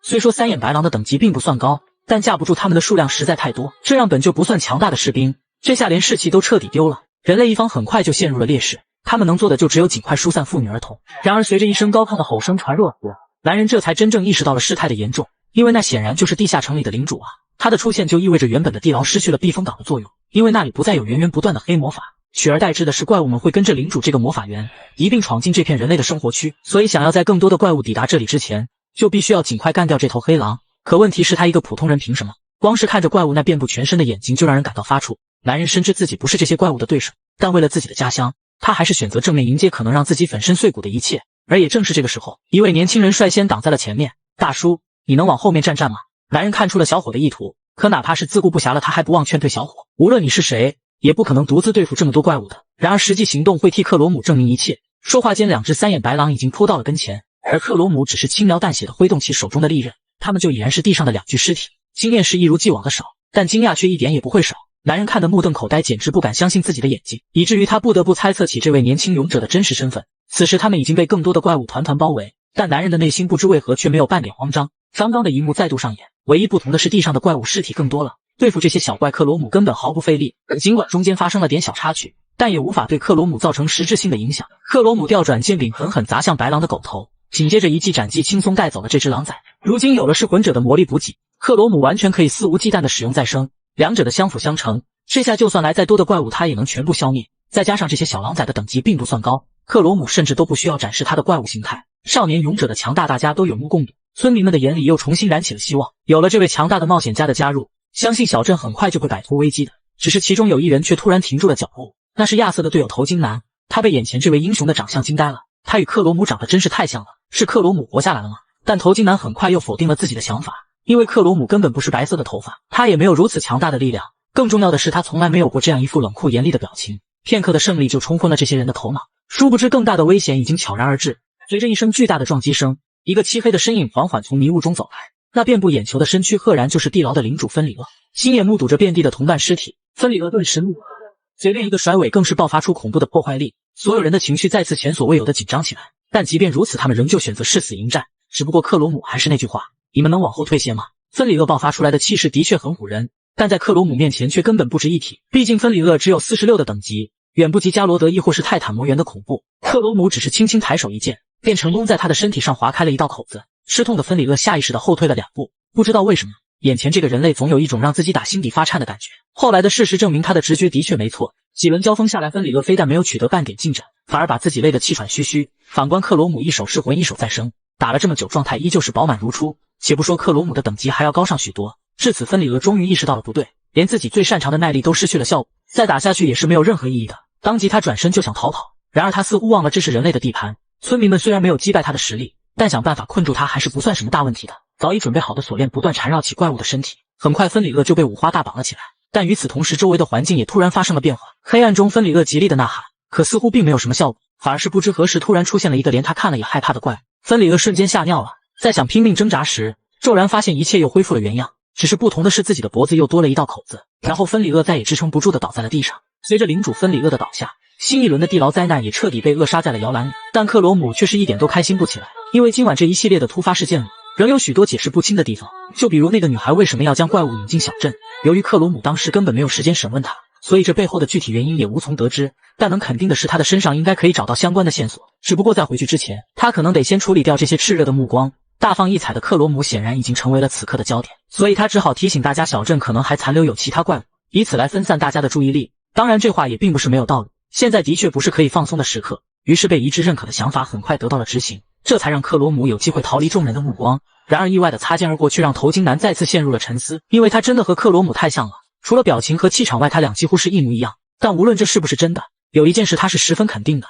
那就是今天的事绝不能告诉亚瑟，因为以他现在这种精神状态，显然无法承受任何的打击了。没过多久，克罗姆又重新回到了刚刚的战场，此时这里除了一地的残肢再无其他。不过克罗姆还是得小心的检查女人的尸体，毕竟谁都不知道她到底会不会又重新站起来。除了女孩为什么要将怪物引进这里，克罗姆其实一直还有另一个问题，就是刚开始见面时内心莫名受到牵引的感觉，那是一种发自心底的厌恶感，总之感受非常不好。如今即便是面对她的尸体仍存在这种感受，直到克罗姆翻动起女孩的斗篷，背后的原因也由此浮出了水面，那是一颗散发着一缕幽光的珠子，里面似乎还有一丝流动的液体若隐若现。很显然，真正令人感到不适的是这颗珠子，但是否意味着这就是他用来引诱怪物进城的东西，这一点还是不得而知。但有一点克罗姆是可以明确的，那就是这种不祥的东西绝不能留在小镇里。小镇的喧闹声一直持续到天亮才渐渐静了下来，此时的大街小巷已经躺满了各种伤员，其中有名女孩慌乱地挤出人群，她似乎在寻找着什么，只是结果看起来有些不尽人意。直到一阵兴奋的议论声传入她的耳朵，话题的核心是一名满头白发的年轻勇士，要不是他的出现，恐怕洛克达特就已经成为废墟了。不知道为什么女孩的心突然的平静了下来，今天这一幕似乎当年有个家伙也向她承诺过，为了不让自己哭泣，他说要守护自己，更要守护整座小镇的。他不敢相信那个家伙真的做到了，至此他不再为他担心，因为女孩知道哥哥已经有了保护自己的能力了，所以完成一切后就赶紧回家吧。几天后，王国首都雷堡内，伏坐在会议厅内的队长们全都面露不悦，其中一人更是拍案而起，愤怒的呵斥，因为一整个洛克达特瞭望塔内的卫兵竟然全死了，这显然是人为的，对吧？可也有人表示不要那么激动，这也有可能是谣言，毕竟每当怪物入侵的时候，总会滋生出各种说法。当即又有人出言反对，并谈到了本次会议的重点——德文之爪。他们的焦虑其实更多是源自没有得到任何有关红人的信息，毕竟审判日眼看着就快到了，他们却连红人在哪里都不知道。看着这群争吵不休的家伙，艾兰德满眼不屑，可一旁的米拉却陷入了沉思，因为审判日这个词是他第一次听说。会议结束后，走廊上的艾兰德终于忍不住吐槽这些只会大吼大叫的猴子们，而米拉却是第一时间提出了自己心中的疑惑。知情甚少的他不明白为什么其他队长都这么焦虑，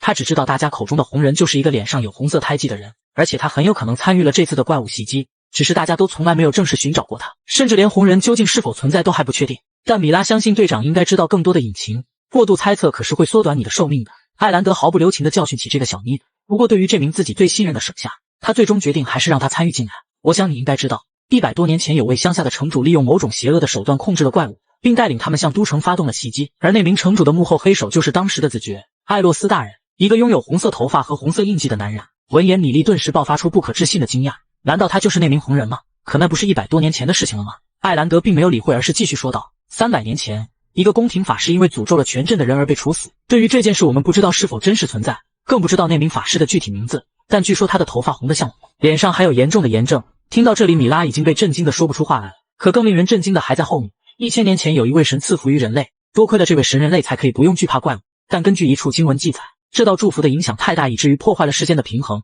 所以作为代价，灾难将会降临地球7天。于是从地震到洪水和龙卷风，还有火焰之风和成群的怪物，直到最后一天，一个比红色沼泽还要红的怪物从里面爬了出来。米拉彻底懵了，别告诉我这就是大家所担心的红人。虽然艾兰德也不愿意相信，但不得不承认的是，很多神之长老都是这么认为的。而且不管怎样，怪物的攻击也的确在逐年增加。如果这种情况再这么持续，人类肯定是无法坚持下去的。所以找到红人并解决这个问题，就成了国家最首要的关键任务。与此同时，另一边，一份有关洛克达特被袭击的新闻却被人大为夸赞。梅兹多没想到艾什竟然真的办到了。虽然来自密探的消息表示霍乱很快又被平息了，但也足以证明艾什先生的能力了。梅兹多开心坏了，当即表示之前承诺的研究经费很快就会落实的。只是他不明白艾什为什么一副并不开心的样子。直到艾什的拳头猛然砸击桌面，内心积压的怒火再也抑制不住的被释放了出来。只因诱发地牢灾难对他来说本就不是什么难事，被人干掉几只怪物他更不会在乎。可他怎么也想不通的是，究竟是谁有这么大能耐？毕竟这次带队的可是加勒特，要说他背叛那是绝不可能的，更不用说他还掌握了长生不老的终极白魔法。真的有一个人能强大到对付芬里厄的同时还能干掉加勒特吗？他能想到的就只有骑士军团，但很快他又否定了这样的想法，因为这就意味着蕴含自己血液的水晶也会落到他们之手。他根本不认为这个时代的国家领导人能有能力做到这一点，否则他们此刻已经来抓自己了。那么剩下的答案就只有一个，那就是已经出现了超脱规则的家伙，一个当初诅咒这个世界的那名伪神的场。